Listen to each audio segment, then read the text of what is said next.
বিসমিল্লাহির রহমানির রহিম। পরম করুণাময় ও অসীম দয়ালু আল্লাহর নামে শুরু। ومن أحسن قولا ممن دعا إلى الله وعمل صالحا وقال إنني من المسلمين. كتاب الله دستوري وخير الخلق أسوتنا، بسنته انجلى نوري لهدي الحق أرشدنا. كتاب الله دستوري وخير الخلق أسوتنا، بسنته انجلى نوري لهدي الحق أرشدنا. كتاب الله دستوري وخير الخلق أسوتنا، بسنته انجلى نوري لهدي الحق أرشدنا. لزمت محاضن القرآن فذكر الله يسعدنا. মগজে শয়তান দ্বন্দ্ব পয়দা করে দিয়েছে, কুমন্ত্রণা দিয়েছে, ওয়াসওয়াসা দিয়েছে, যার ফলে অবব্যাখ্যা করছে। সাহাবায়ে কেরামদেরকে একটি তরিকার উপর নবী সাল্লাল্লাহু আলাইহি ওয়াসাল্লাম ছেড়ে গেছেন না, বহু তরিকার উপর। সাবিল সিরাতের উপর রেখে গেছেন না, সবলের উপর। বলেন দেখি, তাহলে বোঝা গেল যে সাহাবায়ে কেরামদেরকে যেই রাস্তার উপর ছেড়ে গেছেন সেই রাস্তাই হচ্ছে নাজাতের রাস্তা। মা আনা আলাইহিল ইয়াওমা ওয়া আসহাবি। একটি দল নাজাত পাবে, পরিত্রাণ পাবে, সেই দলটি হচ্ছে আমি যেই অবস্থায় আছি। أعوذ بالله من الشيطان الرجيم. بسم الله الرحمن الرحيم. الحمد لله الذي خلق السماوات والأرض وجعل الظلمات والنور ثم الذين كفروا بربهم يعدلون. هو الذي خلقكم من طين ثم قضى أجلا وأجل مسمى عنده ثم قضى أجلا وأجل مسمى عنده ثم أنتم تمترون. وهو الله في السماوات والأرض وهو الله في السماوات وفي الأرض يعلم سركم وجهركم ويعلم ما تكسبون. وما تأتيهم من آية من آيات ربهم إلا كانوا عنها معرضين. فقد كذبوا بالحق لما جاءهم فسوف يأتيهم أنباء ما كانوا به يستهزئون. ألم يروا كم أهلكنا من قبلهم من قرن مكناهم في الأرض ما لم نمكن لكم وأرسلنا السماء عليهم مدرارا وجعلنا الأنهار تجري من تحتهم فأهلكناهم بذنوبهم وأنشأنا من بعدهم قرنا آخرين. ولو نزلنا عليك كتابا في قرطاس فلمسوه بأيديهم لقال الذين كفروا إن هذا إلا سحر مبين. وقالوا لولا أنزل عليه ملك ولو أنزلنا ملكا لقضي الأمر ثم لا ينظرون. ولو جعلناه ملكا لجعلناه رجلا وللبسنا عليهم يلبسون. السلام عليكم ورحمة الله وبركاته.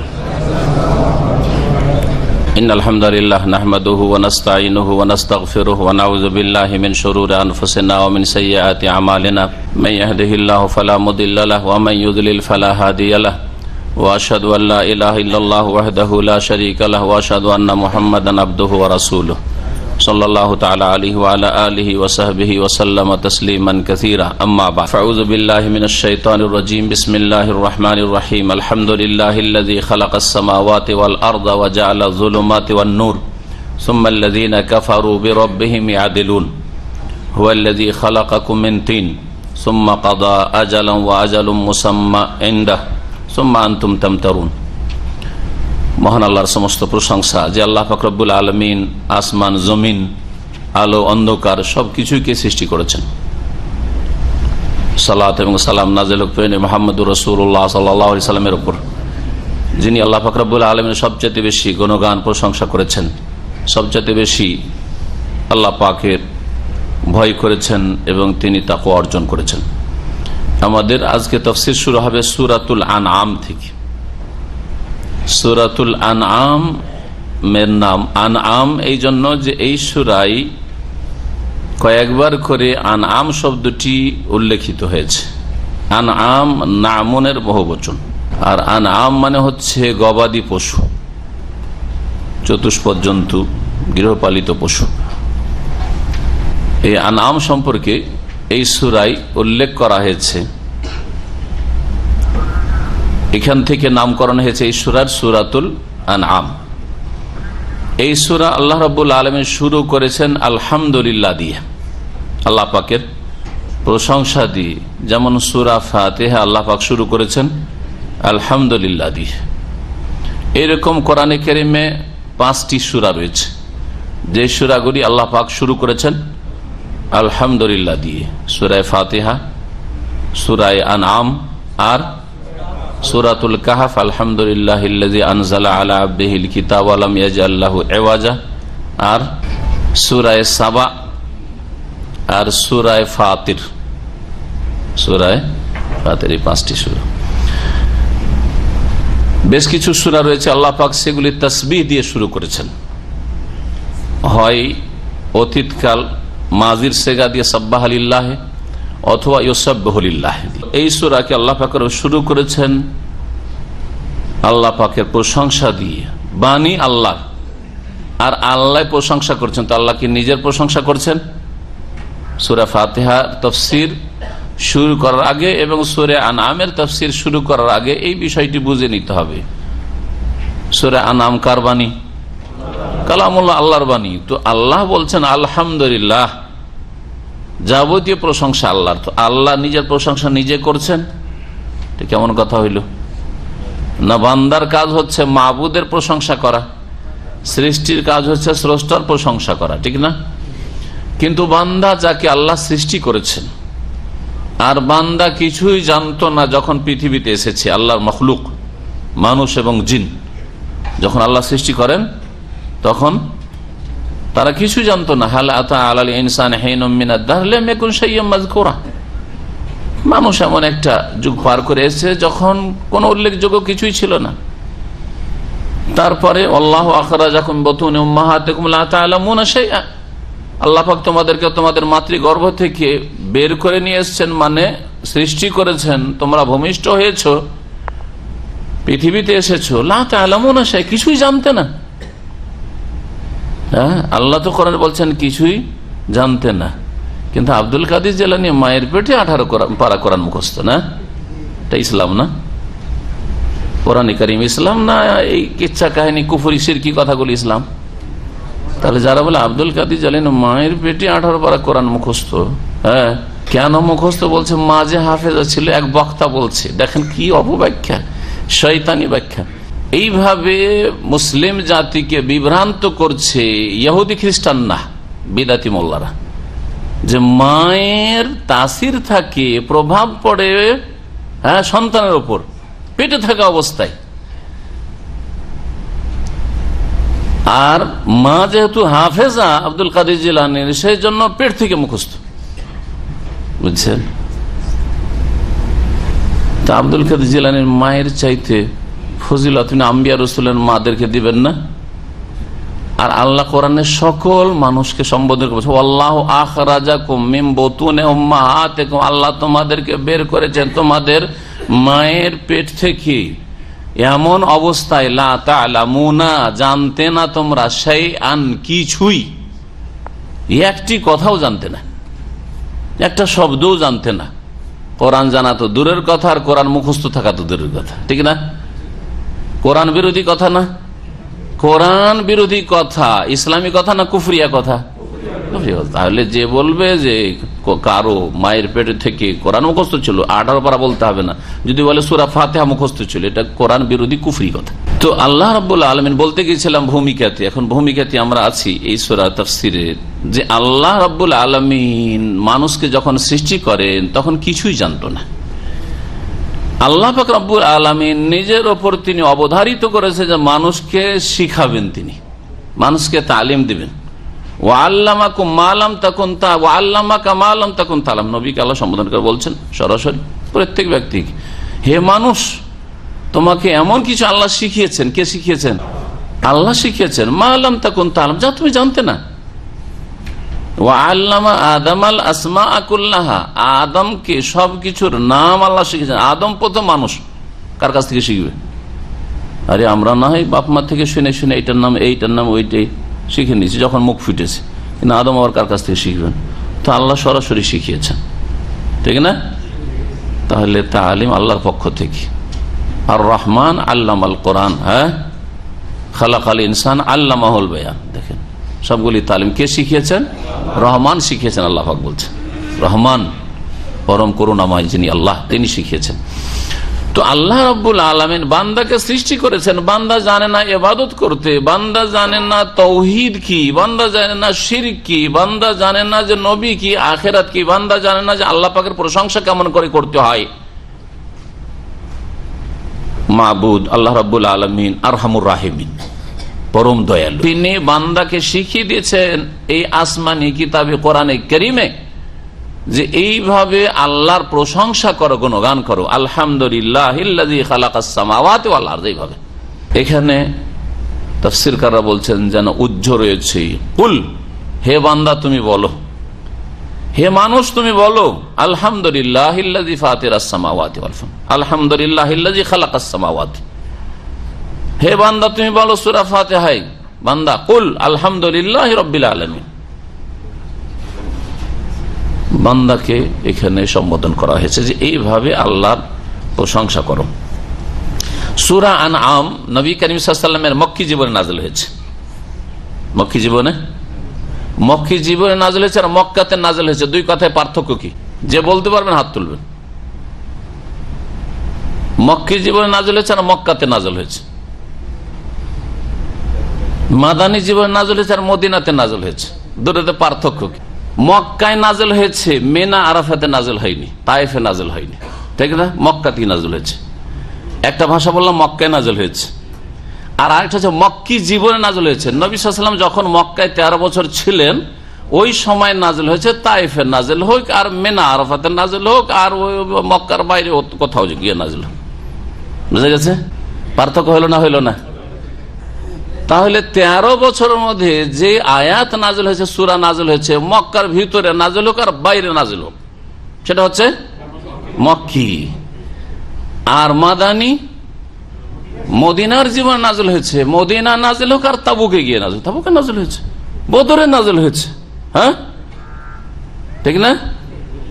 এমনকি হুনাইনের যুদ্ধ করতে মক্কা বিজয় গেছেন, তো রাস্তাঘাটে কোরআন নাযিল হয়নি, কিন্তু এটা মদিনার জীবনে, সুতরাং সেই আয়াতগুলি হচ্ছে মদিনী। কিন্তু সংজ্ঞা বললেন যে মাদানী সূরা হচ্ছে যেগুলি মদিনায় নাযিল হয়েছে, তাই বললো যে মদিনা থাকাকালীন সফরে যেগুলো নাযিল হয়েছে ওগুলো কি? এই জন্য আল্লামা সয়ুতি রাহিমাহুল্লাহ মেলা রকম করে ভাগ করেছেন উসুল তাফসিরে। তাফসিরের কায়দা কানুন রয়েছে একটি সাবজেক্ট, যেমন উসুল হাদিস, মুস্তালাহ হাদিস রয়েছে, তেমনি উসুল তাফসির রয়েছে। বলছেন যে নবী সাল্লাল্লাহু আলাইহি ওয়াসাল্লামের যে কোরআন কারীমের আয়াত নাযিল হয়েছে বা সূরা নাযিল হয়েছে সেগুলি দুই ভাগে বিভক্ত, মক্কি আর মাদানী। আবার সাফারি আর হাজারি। সাফারি মানে যেগুলো সফরে নাযিল হয়েছে সাফারি, আর যেগুলো অবস্থানকালে নাজিল হয়েছে সেগুলি হচ্ছে হাজারি, মক্কায় হোক আর মদিনায় হোক। জি, তো মক্কি সূরার সংজ্ঞা কি বলবেন? যেগুলি মক্কায় নাজিল হয়েছে নাকি? মক্কি জীবনে নাজিল হয়েছে, বলবেন না যে মক্কায় নাজিল হয়েছে। তাহলে প্রশ্ন থাকবে যেগুলো তাহলে তায়েফে নাজিল হইলো, ওটা কি তাইফি বলতে হবে? তাহলে তো ভাগ নেই। জি হ্যাঁ, যেগুলি গিয়ে তাবুকে নাজিল হইলো সেগুলি কি বলবেন? খাইবারের যুদ্ধে গিয়ে নাজিল হইলো, তাবু কি খাইবারই বলবেন? এরকম তো সূরার নাম নাই বা আয়াতের নাম নেই। জি, মক্কি সূরা। মক্কি সূরার বিষয়বস্তু সম্পর্কে যেহেতু আমাদের ধারাবাহিক কয়েক বছর থেকে তাফসীর চলে আসছে এই সেন্টারে, আলহামদুলিল্লাহ, আর শেষ হতে যাচ্ছে ইনশাআল্লাহ। এক বছরের মধ্যে আমরা এই তাফসীর শেষ করবো। আল্লাহ পাক যদি সুস্থ রাখেন, হায়াত রাখেন, আল্লাহ পাক আমাদের সকলের হায়াত রাখেন, যারা শুনছেন, যারা বলছেন। আর আল্লাহ পাক রব্বুল আলামিন যেন এইরকম বহুবার কোরআনে কারীমের তাফসীর করার আর শোনার আল্লাহ পাক যেন তৌফিক দান করেন। আল্লাহ পাক এই খিদমত যেন কবুল করেন। মক্কি সূরার মূল বিষয়বস্তু আকীদাগত বিষয়, কারণ মানুষের রোগ মেলা রকম আছে। এক হচ্ছে আকীদা, বিশ্বাসের রোগ, এক হচ্ছে ইবাদতের ক্ষেত্রে ভুল ত্রুটি, আর এক হচ্ছে আখলাক, চরিত্রের রোগ। চারিত্রিক অধপতন, অবনতি, সবগুলি সংশোধনের প্রয়োজন রয়েছে। কিন্তু কোনটা আগে? বিশ্বাস আগে ঠিক করতে হবে। আল্লাহ সম্পর্কে বিশ্বাস, আখিরাত সম্পর্কে বিশ্বাস, রাসূল সম্পর্কে বিশ্বাস, আল্লাহ পাকের বিধান কোরআনে কারীম সম্পর্কে বিশ্বাস, ভালো মন্দ তাকদীর সম্পর্কে বিশ্বাস, মালায়েকা সম্পর্কে বিশ্বাস, এগুলিকে আগে ঠিক করতে হবে। এর সাথে যেসব বিষয়গুলি সংশ্লিষ্ট আকীদার বিষয়, বিশ্বাসের বিষয়, সেগুলিকে ঠিক করতে হবে। আকীদা হচ্ছে কিবলার মতো, নামাজ পড়ার আগে আগে কিবলা নির্ণয় করতে হবে। ওইরকম ইবাদত বন্দেগী, সমস্ত ইবাদত বন্দেগী, আখলাক, চরিত্র, হালাল হারামের বাছাইয়ের আগে আপনার ইসলামের কিবলা, আকীদা ঠিক করতে হবে। কিবলা না ঠিক করে নামাজ শুরু করে দিলে কাজ হবে না। কিবলা পরে চিন্তা করব, নামাজটা শুরু তো করে দিই, তাকবীর তাহরিমা তো দিয়েই দিই, এরকম নামাজ হবে না। ওই রকম আকীদা যাই থাক, কবর থাক আর মাজার থাক আর সুফিয়াত আর পীরতন্ত্র থাক, নামাজ তো পড়ছে। যেমন এক শ্রেণীর লোকদের কথা, নামাজই তো তারাও তো আল্লাহকে ডাকছে, জিকির আজকার করছে, তারা তো দিনের কিছু খেদমত করছে, বেনামাজিকে নামাজি বানাচ্ছে। আরে আকীদাই ঝামেলা, আকীদাতে শিরক আর বিদআত ঢুকে আছে। এইসব নামাজ পড়িয়ে আর দাড়ি ছাড়িয়ে আর এই কিছু লোককে জিকির ধরিয়ে আর ইসলামের দিকে নিয়ে এসে লাভটা কি হবে? ইসলামের আমলের দিকে এসছে, কিন্তু আকীদাই তো আসেনি। আকীদাই তো মুরব্বীদেরই আকীদা নষ্ট হয়ে রয়েছে। এই জন্য আকীদার সংশোধন 13 বছর আল্লাহ পাক রব্বুল আলামিন রাসূলুল্লাহ সাল্লাল্লাহু আলাইহি ওয়াসাল্লাম সাহাবায়ে কেরামদের করেছেন। মক্কি সূরার আমল বিষয়বস্তু হচ্ছে আকীদাগত বিষয়, বিশ্বাসের সাথে সম্পর্কিত যে বিষয়গুলি, এগুলি। আর তার সাথে সাথে আমভাবে সাধারণ চরিত্র গঠনের বিষয়গুলি রয়েছে, চরিত্র গঠনের বিষয়গুলি রয়েছে। এই কোরআনে কারীম মক্কি সূরার বিষয়বস্তু। আহকাম, হালাল হারাম, জায়েজ নাজায়েজ, বিধিবিধান, এগুলি খুঁটিনাটি আসেনি, সবগুলি নাযিল হয়েছে মদিনায়, মদিনার জীবনে। এই সূরা সম্পর্কে আব্দুল্লাহ বিন আব্বাস রাদিয়াল্লাহু তাআলা আনহু, সাহাবায়ে কেরামদের মধ্যে সবচেয়ে বড় মুফাসসির যাকে বলা হয়, তিনি বলছেন উনজিলাত সূরাতুল আনাম বিমাক্কাতা, সূরা আনাম মক্কায় নাযিল হয়েছে। তাবরানীতে রয়েছে, এটি তিরমিজিতে রয়েছে আর তাবরানীতে রয়েছে। আব্দুল্লাহ বিন আব্বাস তিনি বলছেন নাযারাত সূরাতুল আনাম বিমাক্কাতা লাইলান জুমলাতান ওয়াহিদা। আর একটা অতিরিক্ত রয়েছে তাবরানীতে, আব্দুল্লাহ আব্বাস রাদিয়াল্লাহু আনহু বলছেন যে মক্কায় সূরা আনআম রাতের বেলা নাযিল হয়েছে আর একবার এই শুরু থেকে শেষ পর্যন্ত নাযিল হয়েছে। শুরু থেকে শেষ পর্যন্ত পুরো সূরা আনআম একসাথে এক রাতেই নাযিল হয়েছে নবী করিম সাল্লাল্লাহু আলাইহি ওয়াসাল্লামের উপর মক্কি জীবনে। অন্যান্য সূরার ক্ষেত্রে কিছু নাযিল হয়েছে, কিছু অন্য সময় নাযিল হয়েছে, একবারে নাযিল হয়নি। অধিকাংশ সূরাগুলির ক্ষেত্রে এরকম রয়েছে। যখন নাজেল হচ্ছিল হাওলা সাবউনা আলফা মালাক, 70,000 ফেরেশতা মক্কাতুল মুকাররমায় নেমে আসে। ইয়াজআরুনা হাওলাহা বিতাসবিহ, যখন জিবরাইল আলাইহিস সালাম রাসূলুল্লাহ সাল্লাল্লাহু আলাইহি ওয়াসাল্লামের কাছে নিয়ে আসেন সূরা আনআম ওহী, তখন এই 70,000 মালায়েকা ফেরেশতা তারা তাসবিহ করছিলেন, চিৎকার করে তাসবিহ করছিলেন, সুবহানাল্লাহ পাঠ করছিলেন, আল্লাহ পাকের তাসবিহ করছিলেন। এখন শুরু করি তাফসীর। আল্লাহ পাক রব্বুল আলামিন ইরশাদ করছেন, বিসমিল্লাহির রহমানির রহিম, আলহামদুলিল্লাহিল্লাযী খালাকাস সামাওয়াতি ওয়াল আরদা।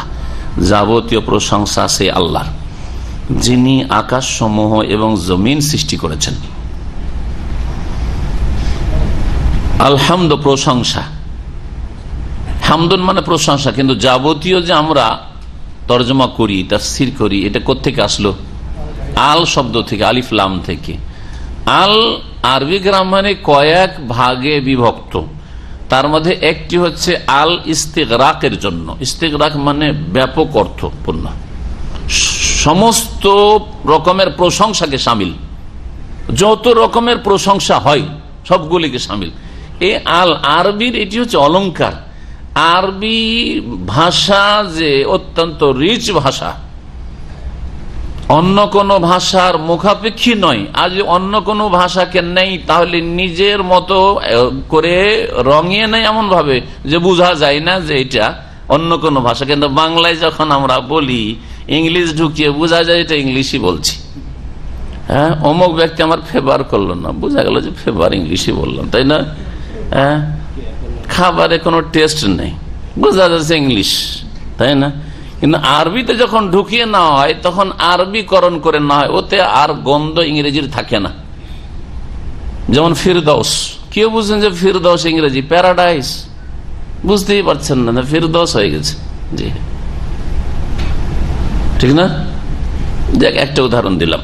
আল্লাহ পাকের যাবতীয় প্রশংসা, আলহামদুলিল্লাহ, যাবতীয় প্রশংসা সেই আল্লাহর।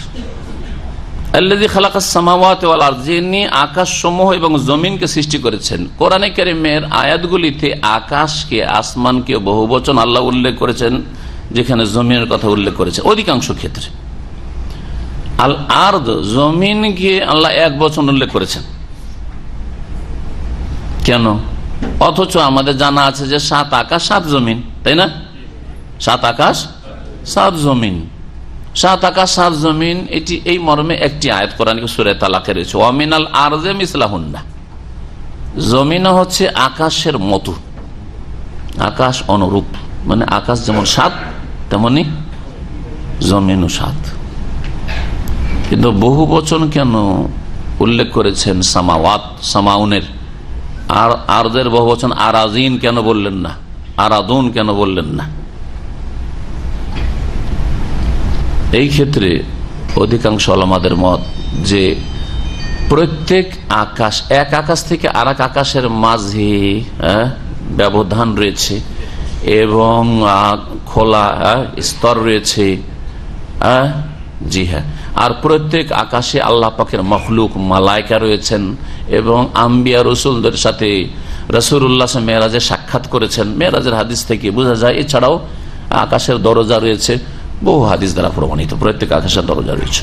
জমিনের ক্ষেত্রে এক জমিন থেকে আরেক জমিনের মাঝখানে ব্যবধান রয়েছে, আর প্রত্যেক জমিনে মাখলুক রয়েছে, কোন স্পষ্ট দলিল না আয়াতে আছে না হাদিস আছে।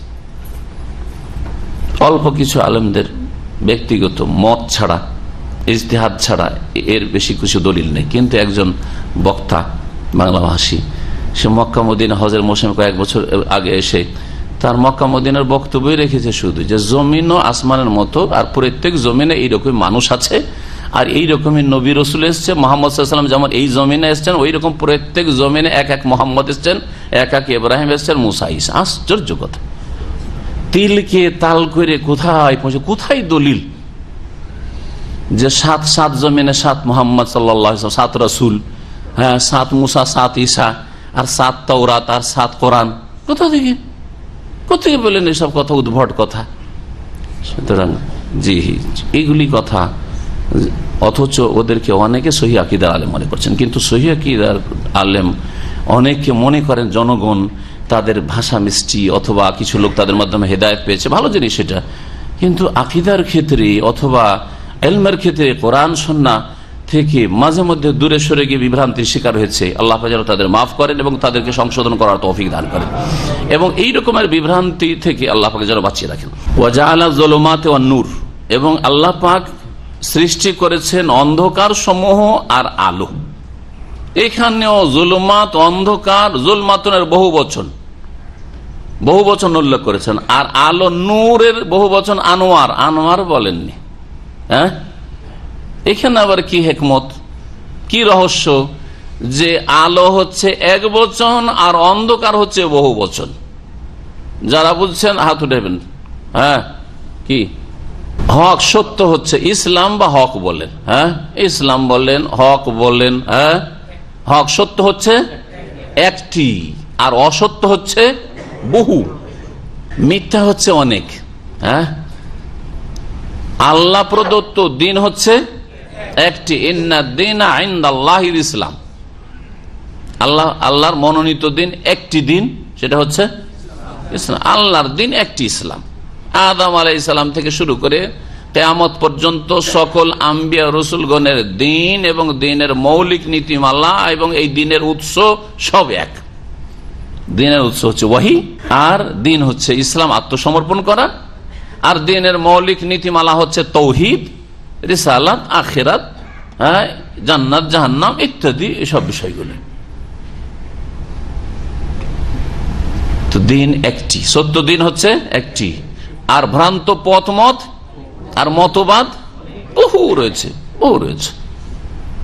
রাজনৈতিক মতবাদ, অর্থনৈতিক মতবাদ, সামাজিক মতবাদ, আর তারপরে ধর্মীয় মতবাদ, আর ধর্মীয় ফিরকা, দল, উপদল, আর বিভিন্ন রকমের চিন্তাধারা বহু রয়েছে, ধর্মের নামে রয়েছে, আর মানুষের সমস্যার সমাধানের নামেও রয়েছে। যে আর্থিক সমস্যার এগুলি সমাধান, কে বলছে রাজনৈতিক সমস্যার সমাধান হচ্ছে এগুলি, এইরকম মেলা রয়েছে। সেগুলি সবগুলির নাম হচ্ছে কোরআনের ভাষায় জুলুমাত, অন্ধকার।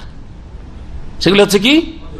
অন্ধকার। তাহলে সমাজবাদ আর বস্তুবাদ আর মার্ক্সবাদ আর লেনিনবাদ, মাওবাদ, আর তারপর যত রকমের বাদ রয়েছে মানে তৈরি করা, সেগুলিকে আমি বলেছি যে বাদ দেন। মুসলিম হতে চান তাহলে কি করতে হবে?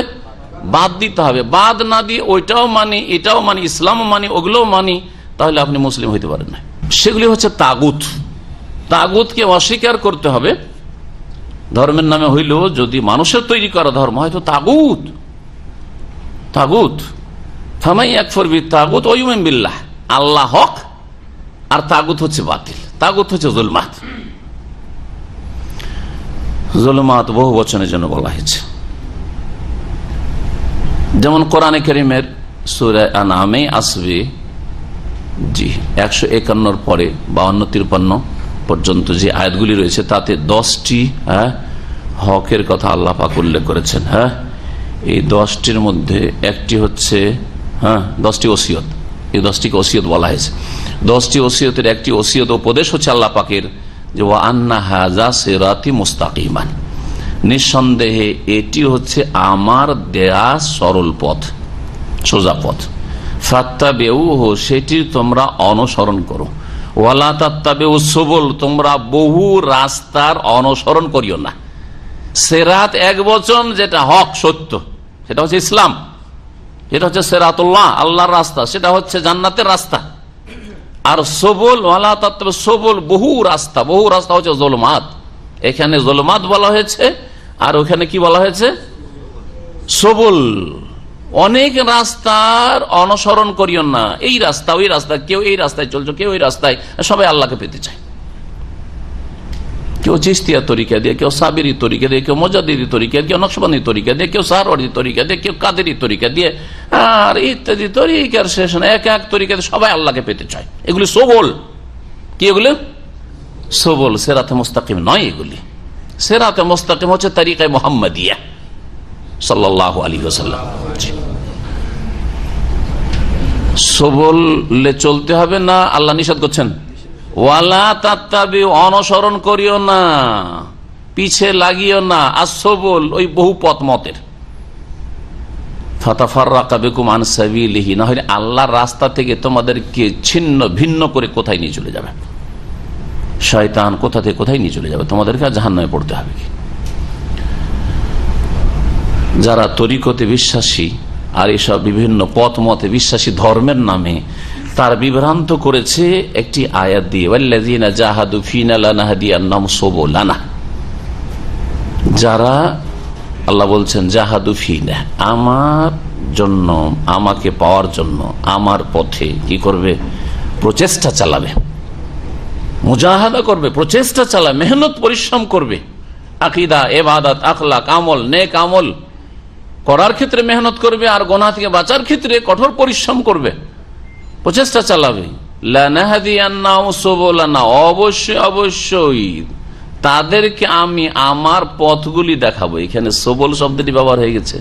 আর আল্লাহ বলছেন আমার পথ বলেছেন, আবার বহু জনগণকে গুমরাহ করার বেটার চান্স হয়ে গেছে যে দেখো মেলা রাস্তা আছে, সুতরাং আমাদেরটা হচ্ছে চিশতিয়া সাবেরিয়া, ওদেরটা হচ্ছে মুজাদ্দিদিয়া, ওদেরটা হচ্ছে নকশবন্দিয়া, আর এদেরটা হচ্ছে ওই কাদেরিয়া, এদেরটা হচ্ছে রেফাইয়া।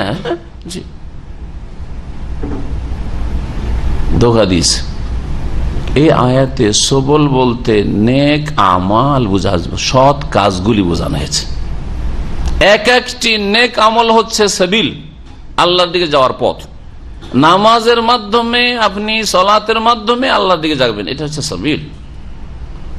আমি আল্লাহকে রাজি করার পথ খুঁজছি, যদি কেউ বলে, জিজ্ঞেস করছে, ধরেন আপনি একজন শেখ আলেম জিজ্ঞেস করছে, আমি আল্লাহকে আল্লাহর নাফরমানি করেছি, গুনাহগার হয়েছি, পাপ হয়েছি, আল্লাহকে পাওয়ার রাস্তা খুঁজছি। আর এর উত্তরে যদি বলেন যে আপনি, আপনার একটা পথ হচ্ছে আল্লাহকে রাজি করা, যে আপনি বেশি বেশি নামাজ পড়েন, ফরজের পরে তাহাজ্জুদ পড়েন, সালাতুদ দুহা পড়েন, আর একটি হচ্ছে বেশি বেশি নফল রোজা রাখেন ফরজের পরে, আর একটা হচ্ছে বেশি বেশি দান খায়রাত করেন, আর আপনি মা বাবার বেশি বেশি সেবা যত্ন করেন, হ্যাঁ, সৌদি আরবে এসছেন, বেশি বেশি হজ উমরা করেন, কতগুলি বলুন। আর একটা পথ, আর একটা পথ করে, পথ ভিন্ন ভিন্ন পথ, এক একটা আমলকে কি বলা হয়েছে? এখানে পথ বলা হয়েছে। এই অর্থে এখানে লানাহদিয়ান্নাহুম সুবুলানা, আল্লাহর যদি আল্লাহকে পাওয়ার জন্য বহু রাস্তা থাকতো, যেমন দাম্মাম শহরে আসার জন্য পূর্ব, পশ্চিম, উত্তর, দক্ষিণ থেকে অনেক রাস্তা আছে, আছে না? নাই, অনেক রাস্তা আছে। এইরকম এই উদাহরণ দেয় গুমরা পথভ্রষ্টরা, যারা বলে যে সব ধর্মের উদ্দেশ্য এক, ওয়াহাদাতুল আদিয়ানের কুফরি মতবাদ বিশ্বাসী, সব ধর্মে আল্লাহকে পেতে চায়। ওই রকম মুসলিমদের মধ্যে যত দল উপদল আছে, যে সব তরিকা দিয়ে আল্লাহকে পেতে চায়, একই কথাই। কোরআন সুন্নাহ ভিত্তিক যদি সেই তরিকা না হয়, মুহাম্মদ সাল্লাল্লাহু আলাইহি ওয়াসাল্লামের ছেড়ে যাওয়া তরিকা না হয়, তো সেটা আল্লাহর কাছে স্বীকৃত তরিকা নয়, কখনো স্বীকৃত তরিকা নয়। তো প্রচলিত যেসব জিকির আজকার আছে, আপনার সুফিবাদে, পীরতন্ত্রে যেসব ওজিফা আছে, তাদের যে কোর্সগুলি আছে, সেগুলি কি রসুলের ছেড়ে যাওয়া, আল্লাহর দেওয়া? কোরআনে কারিমে আছেন, রসুলের হাদিসে আছে, নবী করিম সাল্লাল্লাহু আলাইহি ওয়াসাল্লাম তার সাহাবায়ে রামদেরকে এই সব তরিকতের উপর ছেড়ে গেছেন? ছেড়ে যাননি। তাহলে কখনো মানুষকে এইভাবে কোরআনের অপব্যাখ্যা করে বিভ্রান্ত করবেন। তারপর আরেকটি কথা মনে রাখবেন, কোরআনে কারিমে সংঘর্ষ আছে কি?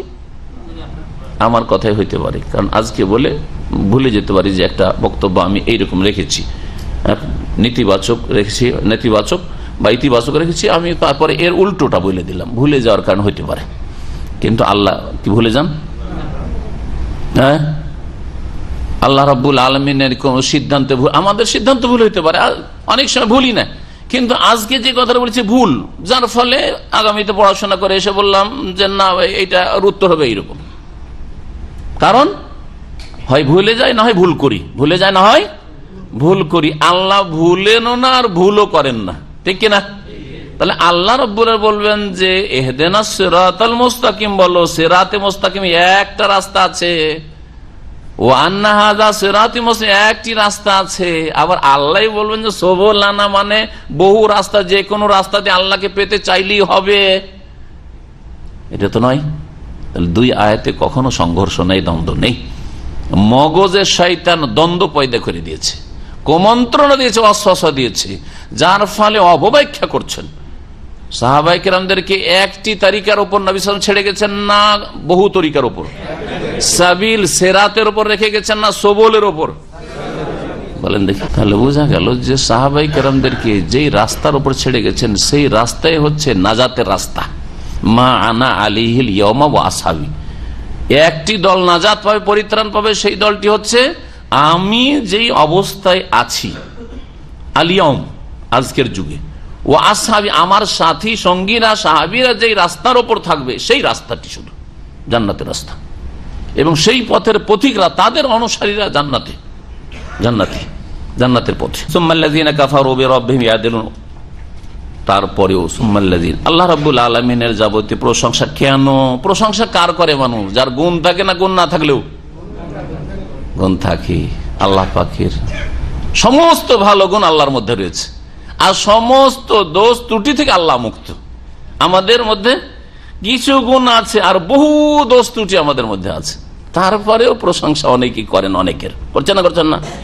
তাহলে আপনি আপনার বাপের ধরেন, মায়ের ধরেন, আর ওস্তাদের শাইখেরই ধরেন, আর আপনার যতই প্রিয়জন হোক, তার মধ্যে মেলা দোষ থাকা সত্ত্বেও দু চারটা গুণ থাকলেই প্রশংসা করতে থাকেন আপনি, হ্যাঁ, তার গুণ চর্চা করতে থাকেন, তার সুনাম করতে থাকেন। আল্লাহ রাব্বুল আলামিন আকাশ সৃষ্টি করেছেন, জমিন সৃষ্টি করেছেন, অন্ধকার সৃষ্টি করেছেন, আলো সৃষ্টি করেছেন, সব কিছু সৃষ্টি করেছেন। যিনি স্রষ্টা তার হবে একমাত্র যাবতীয় প্রশংসা। যিনি সবকিছু দেন তার গুণ গাইবেন, যিনি নুন দিয়েছেন আপনাকে তার গুণ গাইবেন আপনি। তাওহীদে রুবুবিয়্যাত দলিল প্রমাণ হচ্ছে তাওহীদে উলুহিয়াতের, অর্থাৎ আল্লাহ যখন তার কাজে একক, তো আপনি বান্দা আপনার কাজগুলি একমাত্র আল্লাহর জন্য করুন। বুঝলেন তাওহীদে রুবুবিয়্যাত আর উলুহিয়াত? আমার এই দুটো ভাষাকে যদি ব্যাখ্যা করেন তো আপনি তাওহীদ বুঝে গেছেন, তাওহীদের দুটো প্রকার বুঝে গেছেন। আল্লাহ যখন তার কাজ একা করেন না, অনেককে নিয়ে করেন, গৌস কুতুবকে নিয়ে করেন। গৌস কুতুব সাহায্য না করে আল্লাহ বাঁচাইতে পারবেন না, নাকি রক্ষা করতে পারবেন না, ছেলে মেয়ে দিতে পারবেন না, নাকি? হ্যাঁ, আল্লাহ তার কাজগুলি করতে একক, এটা হচ্ছে তাওহীদের রুবুবিয়্যাত, তার কাজে একক। আল্লাহ যখন তার কাজে একক, কাউকে শরীক করেননি, তো আপনি বান্দা আপনার কাজগুলি আল্লাহর সন্তুষ্টির জন্য, পরকালের মুক্তির জন্য একমাত্র আল্লাহর জন্য করেন। এটা হচ্ছে তাওহীদে উলুহিয়াত, তাওহীদে ইবাদত। বান্দার কাজ আল্লাহর জন্য একমাত্র সুনির্দিষ্ট করা। তারপরেও কাফের যারা, তারা আল্লাহর সমকক্ষ সমতুল্য করে অন্যকে। তাই বলছে সুম্মাল্লাযীনা কাফারু, এত তো সত্ত্বেও আল্লাযীনা কাফারু, যারা কুফরি করে, যারা কাফের, বিরাব্বিহিম ইয়াদিলুন, তাদের প্রতিপালকের সমকক্ষ স্থির করে বা সমতুল্য স্থির করে। ইয়াদিলুন আদল থেকে, আদল বলা হয়, আদলের কয়েকটি অর্থ রয়েছে, এখানে দুটো অর্থ নেওয়া যাবে। একটা অর্থ হচ্ছে যেটা প্রসিদ্ধ, আর অনুবাদ, বাংলা অনুবাদক এই অর্থটা নিয়ে তর্জমা করেছে, তারা অনুবাদ করেছে। আদল মানে হচ্ছে বরাবর, আদল মানে হচ্ছে বরাবর করা। তো তাহলে কি সমান করা? তাহলে কি অর্থ করলাম? এজন্য কাফেররা আল্লাহ সবকিছু করলেন, তারপরেও আল্লাহর সমকক্ষ সমতুল্য করে অন্যকে, সমকক্ষ করা, সমতুল্য করা, আদল মানে। এজন্য আরবি ভাষায় বর্তমান যুগে ভাইরা ভাইকে আদিল বলা হয়, বুঝলেন? ভাইরা ভাই বলেন না আপনারা? কোন কোন অঞ্চলে সাড়ু বলে, ছোট হলে সাড়ু, আবার বড় হলে ভাইরা, আবার ভাগ আছে ওদের এলাকায়, যে রাজশাহী মালদহ এলাকা আমাদের এটা ভাগ আছে। ভাইরা ভাইকে আদিল কেন বলা হয়? আপনার সমকক্ষ, যার মেয়েকে আপনি বিয়ে করেছেন ওর মেয়েকেও বিয়ে করতে পেরেছে, ঠিক না? সমকক্ষ না, সমতুল্য না? না আপনার বেশি দখল আছে, এই আমি বড় মেয়ে কমকের বিয়ে করছি, আমি বেশি জাঁদরেল, বাহাদুরি দেখো। অনেক ভাইরা আছে বাহাদুরি দেখে, আমি পুরাতন, হয় পুরাতনটা বেশি বাহাদুরি দেখায়, না নতুনটা বাহাদুরি দেখায়, যে আমি নতুন বর এসছি, সুতরাং ওর বাহাদুরি বেশি, আবার ওর খাতির টাতির বেশি। ওর জন্য মানে খাওয়া দাওয়ার স্পেশাল ব্যবস্থা করে শ্বশুর শাশুড়িরা, আবার নতুন জামাইয়ের জন্য। না, সমান হক আছে, তো এই জন্য আদিল বলে। আর ওরা কি বলে আজকাল? হাজা আদিল, এটা আমার ভাইরা, সমকক্ষ সমতুল্য। আদলের আর একটি অর্থ হয় সুবিচার করা, ইনসাফ করা। ইন্নাল্লাহ ইয়ামুরু বিল আদলি ওয়াল ইহসান, আল্লাহ তোমাদেরকে সুবিচারের নির্দেশ দিচ্ছেন। সুবিচার মানে সমান করা নাই, সমান করলে সবসময় সুবিচার হয় না। যার যতটা প্রাপ্য দিলে কি হয়? সুবিচার কায়েম হয়। এই জন্য মনে রাখবেন, ইসলাম কখনো সাম্য শিখায়নি, সমান অধিকার শিখায়নি। কি শিখিয়েছে? সুবিচার শিখিয়েছে, ন্যায্য অধিকার শিখিয়েছে। এটা হচ্ছে নাস্তিকদের কথা, মূর্খদের কথা, হ্যাঁ, ইসলাম দুশ্মনদের কথা, যে আমরা দেশে সাম্য চাই, সমান অধিকার চাই, সুতরাং পুরুষদেরকে চাকরি দিয়েছি, নারীদেরকেও চাকরি দিতে চাই, পুরুষদেরকে যেহেতু এমপি বানিয়েছি, নারীদেরকে এমপি বানাতে চাই, পুরুষদেরকে চেয়ারম্যান বানিয়েছি, সুতরাং নারীদেরকে চেয়ারম্যান বানাতে চাই, মন্ত্রী বানাতে চাই, এটা ইসলাম নয়। ইসলাম নয়। সাম্যই যদি হক হইতো, অন্ধকার, এই যে অন্ধকার কথা বললাম, সাম্য তাহলে অন্ধকার, হ্যাঁ, সমান অধিকার অন্ধকার, আর ন্যায্য অধিকার আর সুবিচার হচ্ছে আলো, নূর। তাই যদি হয় তাহলে আপনাকে যারা এই সব কথার প্রবক্তা তাদেরকে বলবো যে তোমার স্ত্রী একদিন কিচেনে রান্না করবে আর একদিন তুমি করো, বা সমান সমান রান্না করো, স্ত্রী বসে থাকবে, কাজে নিয়ে যাও, ঠিক আছে, তোমার সাথে কাজে নিয়ে যাও, কারণ যখন সমান অধিকার সাম্য চৌধুরী, ঠিক আছে, তুমিও কাজ করো, বাইরে মাঠে ঘাটে হাট বাজার করো, সেও হাট বাজার করে বেড়াক, আর রাস্তাঘাটে কলকারখানায় ঘুরে বেড়াক, আর তারপরে এসে একসাথে রান্না বান্না করো। কি সুখ শান্তি বাড়িতে নেমে আসে দেখো। বাড়িতে মাথা গরম করে, যেহেতু স্বামী মাথা গরম করে এসছে, আমি খেতে চাই, পেটে খিদা লেগে আছে, স্ত্রী এদিকে চাকরি করে আসছে, কি করে বলবে যে তুই চাকরিও করে আয় বা রান্নাও কর, পাক শাক তোকে করতে হবে, কোথায় পেলেন? তাহলে যারা কি করে সাম্য সাম্য বলে, তারা কোথায় সাম্য? যারা বলে সমান অধিকার কোথায়? স্বামী স্ত্রী মিয়া বিবি দুজনে চাকরি করছে, আসার পরে মেজাজ গরম করে বসে আছে, ও লম্বা হয়ে শুয়ে আছে, ও বেচারি মহিলা চাকরি ডিউটি করে এসে আবার পাক শাক করে দেবে তো খাবে, আর মাঝে মাঝে মেজাজ দেখাবে, দেরি কেন হইল? হ্যাঁ, কোথায় সমান অধিকার? মিথ্যুকেরা, এরা ইজ্জত হরণ করতে চায় নারী জাতির। সমান অধিকার বলে কিছুই নেই আসলে, আর এতে কোনো শান্তি নেই। যেই বাড়িতে ন্যায্য অধিকার আছে, সুবিচার আছে, সুবিচার, আমি বাইরে মেহনত করে বাইরের যত ঝুট ঝামেলা আর যত সমস্যা সবগুলির সমাধান আমি করে আসছি। রুজি রোজগার করতে হবে, আর ছেলে মেয়েদেরকে স্কুল মাদ্রাসায় পৌঁছাতে হবে, আর তারপরে যা কিছু করতে হবে, বাইরে জমি জায়গা দেখতে হবে, ক্ষেত খামার দেখতে হবে, যার যে ব্যবসা বাণিজ্য দেখতে হবে, হ্যাঁ, হিসাব নিকাশ দেখতে হবে, সব আমি দেখছি বাইরের। হ্যাঁ, আর ঘরের অনেক কাজ রয়েছে, সেই কাজগুলি তোমার। স্ত্রীকে বলছেন আপনি, এটা হচ্ছে সুবিচার, এটা হচ্ছে ন্যায্য অধিকার, এটা হচ্ছে ন্যায্য অধিকার। আদলের কয়টি অর্থ বললাম? দুটি। তো এইখানে ওই তাহলে সুবিচার, যেটা আদল মানে সুবিচার, সেখান থেকে হয়তো আদল কাছাকাছি অর্থ উঠে, যদিও পার্থক্য আছে দুটোতে। সমান হওয়া, সমকক্ষ সমতুল্য করা আর ইনসাফ করা, সুবিচার করা এক জিনিস নয়। তাহলে দুটো অর্থ কাছাকাছি, কিন্তু দুটো এক জিনিস নয়। তৃতীয় অর্থ এখানে নেওয়া যেতে পারে, সেটা হচ্ছে আদল মানে হচ্ছে সরে যাওয়া, বাঁকা হয়ে যাওয়া, বক্রপথ অবলম্বন করা, আদল মানে হয়। জি, এক জায়গা থেকে আরেক জায়গায় সরে যাওয়া, রূপান্তরিত হওয়া, স্থানান্তরিত হওয়া, বক্র হয়ে যাওয়া, ঝুঁকে যাওয়া, এইসব অর্থগুলি হয়। এগুলি সব কাছাকাছি অর্থ, একই অর্থ। এই অর্থ ব্যবহার করা হয়, আরবি ভাষা ব্যবহার করা হয়। জি, তাহলে কি অর্থ এখানে হবে? আয়াতে তাফসীর হবে। এই অর্থটা বাংলায় কেউ করেনি, কিন্তু এই তাফসীর করা যেতে পারে। সুম্মাল্লাযীনা কাফারু বিরাব্বিহিম, এরপরেও আল্লাহ আসমান জমি সৃষ্টি করলেন, আল্লাহ আলো আলো অন্ধকার সৃষ্টি করলেন, তারই যাবতীয় প্রশংসা। এতটা সত্ত্বেও যারা রবের সাথে কুফরি করে, যারা কাফের, তার সুম্মাল্লাযীনা কাফারু, যারা কাফের, বিরাব্বিহিম ইয়াদিলুন, বা কাফারু বিরাব্বিহিম, যারা রবের সাথে কুফরি করে, তারা ইয়াদিলুন মানে সত্য পথ থেকে বক্র পথের দিকে ঝুঁকে যায়। ইয়ামিলুন, ইয়াদিলুন মানে কি তাহলে হবে?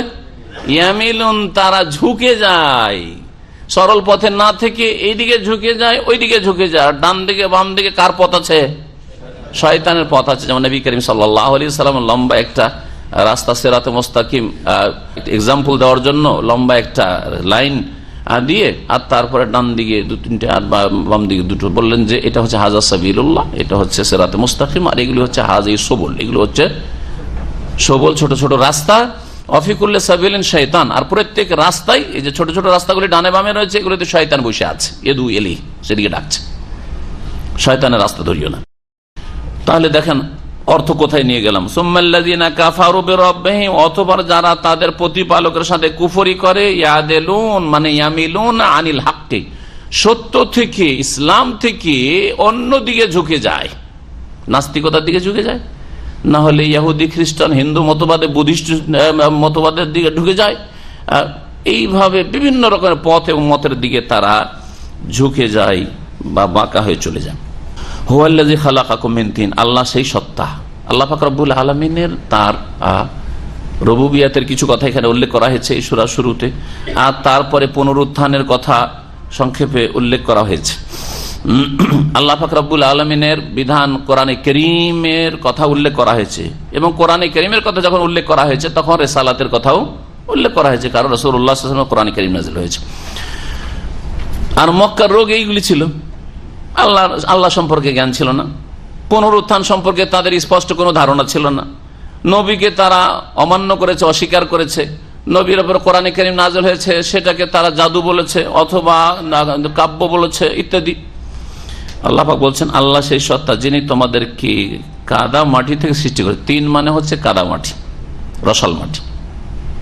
এক পর্যায়ে সেটা কি ছিল, যখন সেটাকে ভিজিয়ে দেওয়া হয়েছে, পানির সাথে মিক্স করা হয়েছে, তখন সেটা কি হয়ে গেছে, তিন কাদাই পরিণত হয়েছে। ওই পর্যায়ের কথা আল্লাহ পাক বলছেন। আদম আলাইহিস সালাম প্রথম মানুষকে সৃষ্টি করেছেন, তোমাদেরকে সৃষ্টি করেছেন, শব্দ তো বহু বচন কুম, কিন্তু আমাদের সকলকে কি মাটিতে সৃষ্টি করেছেন? প্রথম মানুষ আমাদের পিতা আদম আলাইহিস সালামকে মাটি দিয়ে সৃষ্টি করেছেন, এবং মাটির উপাদানই হচ্ছে মানুষের আসল। সুতরাং আমাদের প্রত্যেকের মধ্যে মাটির আর পানির কি রয়েছে, উপাদান রয়েছে। এই জন্য আল্লাহ পাক বলেছেন প্রত্যেক জীবন্ত বস্তুকে আমি ওয়া খালাকনা মিনাল মায়ে কুল্লা শাইইন হাই, আমি পানি দিয়ে প্রত্যেক জীবন্ত বস্তুকে সৃষ্টি করেছি। কেন পানির কথা আল্লাহ বলেছেন? প্রত্যেক সৃষ্টিতে পানিও আছে আর মাটির উপাদান আছে, বিশেষ করে মানুষ। সুম্মা কাযা আজালান, অতঃপর তিনি সময় নির্দিষ্ট করেছেন। আজাল মানে হচ্ছে নির্ধারিত সময়। সুম্মা কাযা আজালান, আল্লাহ পাক রব্বুল আলামিন চূড়ান্ত ফয়সালা করেছেন। আজালান নির্দিষ্ট সময়, এই নির্দিষ্ট সময় মানে মৌত। আল্লাহ তোমাদেরকে সৃষ্টি করেছেন আর তোমাদের একটা মৌতের সময় কি করেছেন, নির্ধারিত করেছেন। আগেও হবে না, পরে হবে না। ওয়া আজালুন মুসাম্মান ইনদাহু, এবং তার নিকটে আরেকটি নির্ধারিত সময় রয়েছে। এই দ্বিতীয় আজাল, দুইবার করে এখানে আজাল বলা হয়েছে। প্রথম আজাল বলতে কি বোঝানো হয়েছে, মৃত্যুর মুহূর্ত বলা হয়েছে। জি হ্যাঁ, ওয়ালা ইউআখিরুল্লাহু নাফসান ইযা জাআ আজালুহা, আল্লাহ বলছেন যে কোন ব্যক্তিকে আল্লাহ পাক ছাড় দেবেন না, অবসর দেবেন না যখন তার কি চলে আসবে, আজল চলে, মানে মৃত্যুর মুহূর্ত চলে আসবে। আজাল মানে ওখানে তাহলে প্রথম আজাল বলতে মৃত্যু বোঝানো হয়েছে, দ্বিতীয় আজাল বলতে বোঝানো হয়েছে মৌতের সময় থেকে শুরু করে পুনরুত্থান পর্যন্ত, বিচার দিবসের দিন পর্যন্ত এই সময়টা বরজাখী জীবন। মানুষ মরে যাওয়ার পরে যে মাটিতে মিশে গেল, যে যেখানেই দাফন হইলো বা শেষ হলো সেখানেই থাকলো, আর তারপরে কিয়ামতে বিচার দিবসে যে আল্লাহ পাক পুনরায় জীবিত করে উঠাবেন, এই সময়টাকে কি বলা হয়েছে, আজালুন মুসাম্মা। একটা নির্ধারিত সময় রয়েছে ইনদাহু, তার নিকট, মানে তার চূড়ান্ত জ্ঞান একমাত্র তার নিকট, আল্লাহর নিকট রয়েছে। কেউ জানে না যে আর কত বছর এই মৃতদেরকে থাকতে হবে, তারপরে পুনরুত্থান মানে বিচার দিবস হবে, কিয়ামত কখন হবে কেউ জানে না। ওয়াইনদাহু মাফাতিহুল গায়ব, গায়বের চাবি সমূহ মাফাতিহ, আর গায়বুল মাফাতিহুল গায়বে খামসা, নবী সাল্লাল্লাহু আলাইহি ওয়াসাল্লাম হাদিসে রয়েছে যে মূল গায়ব হচ্ছে পাঁচটি, যেই পাঁচটির কথা আল্লাহ পাক সূরা লোকমানের শেষ আয়াতে উল্লেখ করেছেন। কি, ইন্নাল্লাহা ইনদাহু ইলমুস সাআ, প্রথমটি হচ্ছে কিয়ামতের চূড়ান্ত জ্ঞান, কোন সালে কখন কিয়ামত হবে। সুতরাং কেউ কল্পনা জল্পনা করে বলে দিবে, অথচ একজন আলেম, এটা তার জন্য মোটেই শোভা পায় না, এটা আকীদার ভুল। আর ৭৫ বছর আর ১০০ বছর খুব বেশি হইলে, আর জন্মে গেছে ইমাম মেহেদী, আপনারা তো পাবেন, আমিও আশা করি পাবো, এরকম রাহি কথা। সুম্মা আনতুম তামতারুন, অতঃপর তোমরা কি করছো, সন্দেহ করছো। তারপরে সন্দেহ করছো, আল্লাহ পাক মৌতের সময় নির্ধারিত রেখেছেন, তারপরে মৌতের পরে কতদিন তোমাদেরকে মাটিতে থাকতে হবে, তা উঠানো হবে, এর জ্ঞানও আল্লাহর কাছে রয়েছে। আল্লাহ পাকের এসব গুণ থাকা সত্ত্বেও তোমরা এই বিষয়গুলিতে সন্দেহ করছো, বা তোমাদের যে পুনরুত্থান হবে সে সম্পর্কে তোমরা সন্দেহান হয়ে রয়েছো। তামতারুন মানে তা শুক্কুন, মিরিয়াতুন থেকে, মিরিয়াতুন মানে সন্দেহ, মিরিয়াতুন মানে সন্দেহ, কোরআনে কারিমে শব্দটি উল্লেখিত হয়েছে। আর মেরাউন মানে ঝগড়া, কাছাকাছি। মিম রা হামজা যদি করেন তোর মানে হয় ঝগড়া করা। ওয়াহু আল্লাহু ফিস সামাওয়াতি ওয়া ফিল আরদ, ওয়াহুয়া তিনি হচ্ছেন উপাস্য মাবুদ আকাশসমূহ এবং জমিনে। এই আয়াতের একটি তাফসীর শুনেন। ওয়াহু আল্লাহ মানে কি বললাম, আল্লাহ শব্দটি এলাহুন থেকে এর উৎপত্তি। আল্লাহ শব্দের উৎপত্তি হচ্ছে এলাহুন থেকে। আল্লাহ আল এলাহ ছিল।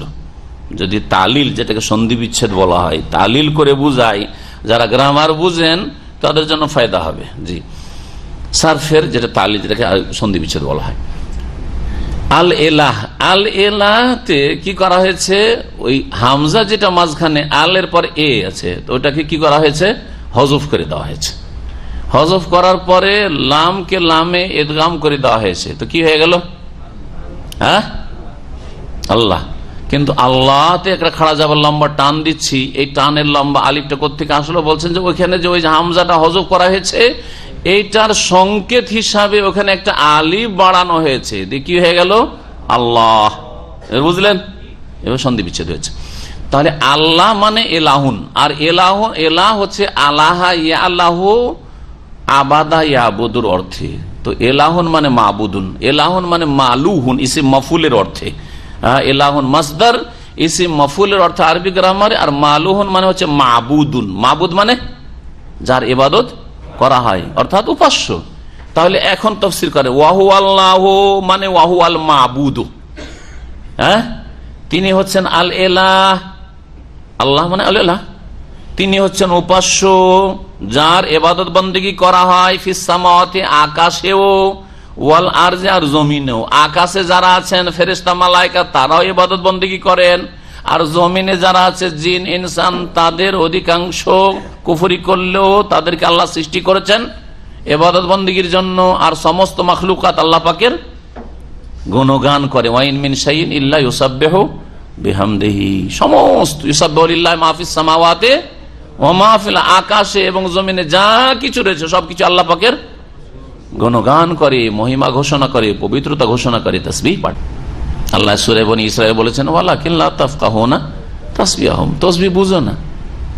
সবকিছু আল্লাহ পাকের গুণগান করছে, বুঝো না, উপলব্ধি করো না তোমরা। তাহলে আল্লাহ মানে একটি তাফসীর কি করলাম, মাবুদ, তিনি উপাস্য মাবুদ আকাশে এবং জমিনে। তার ইবাদত আকাশেও করা হয়, জমিনে করা হয়। দ্বিতীয় তাফসীর শুনেন। দ্বিতীয় তাফসীর হচ্ছে যে তিনি আল্লাহ, আকাশেও তিনি আল্লাহ, জমিনেও তিনি আল্লাহ। মানে এই আল্লাহ নামটি যেমন জমিনে আমাদেরকে আল্লাহ জানিয়েছেন, আল্লাহর নাম কি আল্লাহ। আল্লাহ মানুষকেও জানিয়েছেন, জিনকেও জানিয়েছেন যে আমার নাম কি আল্লাহ। তেমনি মালায়েকাদের কাছেও তিনি হচ্ছেন আল্লাহ, আল্লাহ বলে পরিচিত। আল্লাহ নামটি তার আকাশেও রয়েছে আর জমিনেও রয়েছে। ওয়াহু আল্লাহ, তিনি হচ্ছেন আল্লাহ আকাশে এবং জমিনে। আল্লাহ নামেই তিনি পরিচিত, তাকে ডাকে বা তাকে ডাকা হয় আকাশে এবং জমিনেও আল্লাহ নামে ডাকা হয়। সবচাইতে বেশি আল্লাহকে কোন নামে ডাকে বলুন তো দেখি? আরে রব বলে, রব্বে বলেও ডাকছেন, রব্বানা বলেও ডাকছেন, রব্বে হাবলি মিনাস সালিহিন বলেও ডাকছেন, ইয়া রাজ্জাক ইয়া গাফফার বলেও ডাকছেন, কিন্তু সবচাইতে বেশি আল্লাহ। আল্লাহ, আল্লাহ পাকের এমন নাম যে সবচেয়ে বেশি উচ্চারণ করা হয়, সবচেয়ে বেশি উচ্চারণ করা হয়। তিনি আল্লাহ জমিনেও, তিনি আল্লাহ আসমানেও। এই দুটি তাফসীর হচ্ছে সহিহ তাফসীর আহলে সুন্নাত ওয়াল জামাতের। যারা গোমরাহ করেছে কোরআনে অপব্যাখ্যা করে, তারা কি করে, তারা কি করে, হ্যাঁ তারা বলে যে তাদের তরজমা অপব্যাখ্যা ওয়াহু আল্লাহু ফিস সামাওয়াতি ওয়া ফিল আরদি, আল্লাহ আকাশেও আছেন জমিনেও আছেন। আল্লাহ আকাশে আছেন আর জমিনে আছেন, তার মানে কি হলো আল্লাহ সর্বত্র বিরাজমান। বুঝলেন এবারে? দেখলেন কোরআন দিয়ে আপনি, কোরআন নূর, এই কোরআনকে যদি সঠিকভাবে বোঝা হয়, যেভাবে রাসূলুল্লাহ সাল্লাল্লাহু আলাইহি ওয়াসাল্লাম বুঝাচ্ছেন, তার সাহাবায়ে কেরামরা, এবং অন্য আয়াতের সাথে সংঘর্ষ বাঁধিয়ে না দেন, সমন্বয় করে যদি কোরআনে কারীম বুঝেন, তাহলে কোরআন আপনার জন্য হেদায়েত, নূর, রহমত। এই কথাগুলি কোরআনে আছে না নেই? যে কোরআনকে আল্লাহ নূর বলেছেন, কোরআনকে হেদায়েত বলেছেন, কোরআনকে রহমত বলেছেন। অনুনাজ্জিলু মিনাল কোরআনি মা হুয়া শিফাউন ওয়া রাহমাতুন লিল মুমিনিন যালিকাল কিতাবু লা রাইবা ফিহি হুদান, হ্যাঁ ঠিক না? ওয়ালা ইয়াজিদু যালিমিনা ইল্লা খাসার। কিন্তু যারা জালেম, কাফের, মুশরিক, অপব্যাখ্যাকারী, যারা ভুল ব্যাখ্যা করবে, তারা কোরআন দ্বারা আরো বেশি ক্ষতিগ্রস্ত হবে। শুধু ক্ষতিগ্রস্ত না, কি হবে? বেশি ক্ষতিগ্রস্ত হবে। জি, কোরআনকে অস্বীকার করলেও বেশি ক্ষতিগ্রস্ত, কোরআনের ভুল ব্যাখ্যা করলেও ক্ষতিগ্রস্ত, জি, ভুল ব্যাখ্যা বুঝলেও ক্ষতিগ্রস্ত। কোরআনের আয়াত, একটি আয়াতের আর এক আয়াতের সাথে সংঘর্ষ বাঁধিয়ে দিয়ে একটি আয়াতে নিয়ে এলেন, বাকি আয়াতকে একবার উপেক্ষা করলেন। যদি বলেন যে আল্লাহ আকাশেও রয়েছেন, জমিনে রয়েছেন, এই যদি তাফসীর করেন, তো ওই আয়াতের কি করবেন যে আয়াতটি এক জায়গায় নয়, হ্যাঁ 8 জায়গায় রয়েছে। হ্যাঁ, সুম্মাস্তাওয়া আলাল আরশ, আল্লাহুল্লাযী খালাকাস সামাওয়াতি ওয়াল আরদা ফি সিত্তাতি আইয়াম, আল্লাহ সেই সত্তা যিনি আকাশ জমিনকে 6 দিনে সৃষ্টি করেছেন।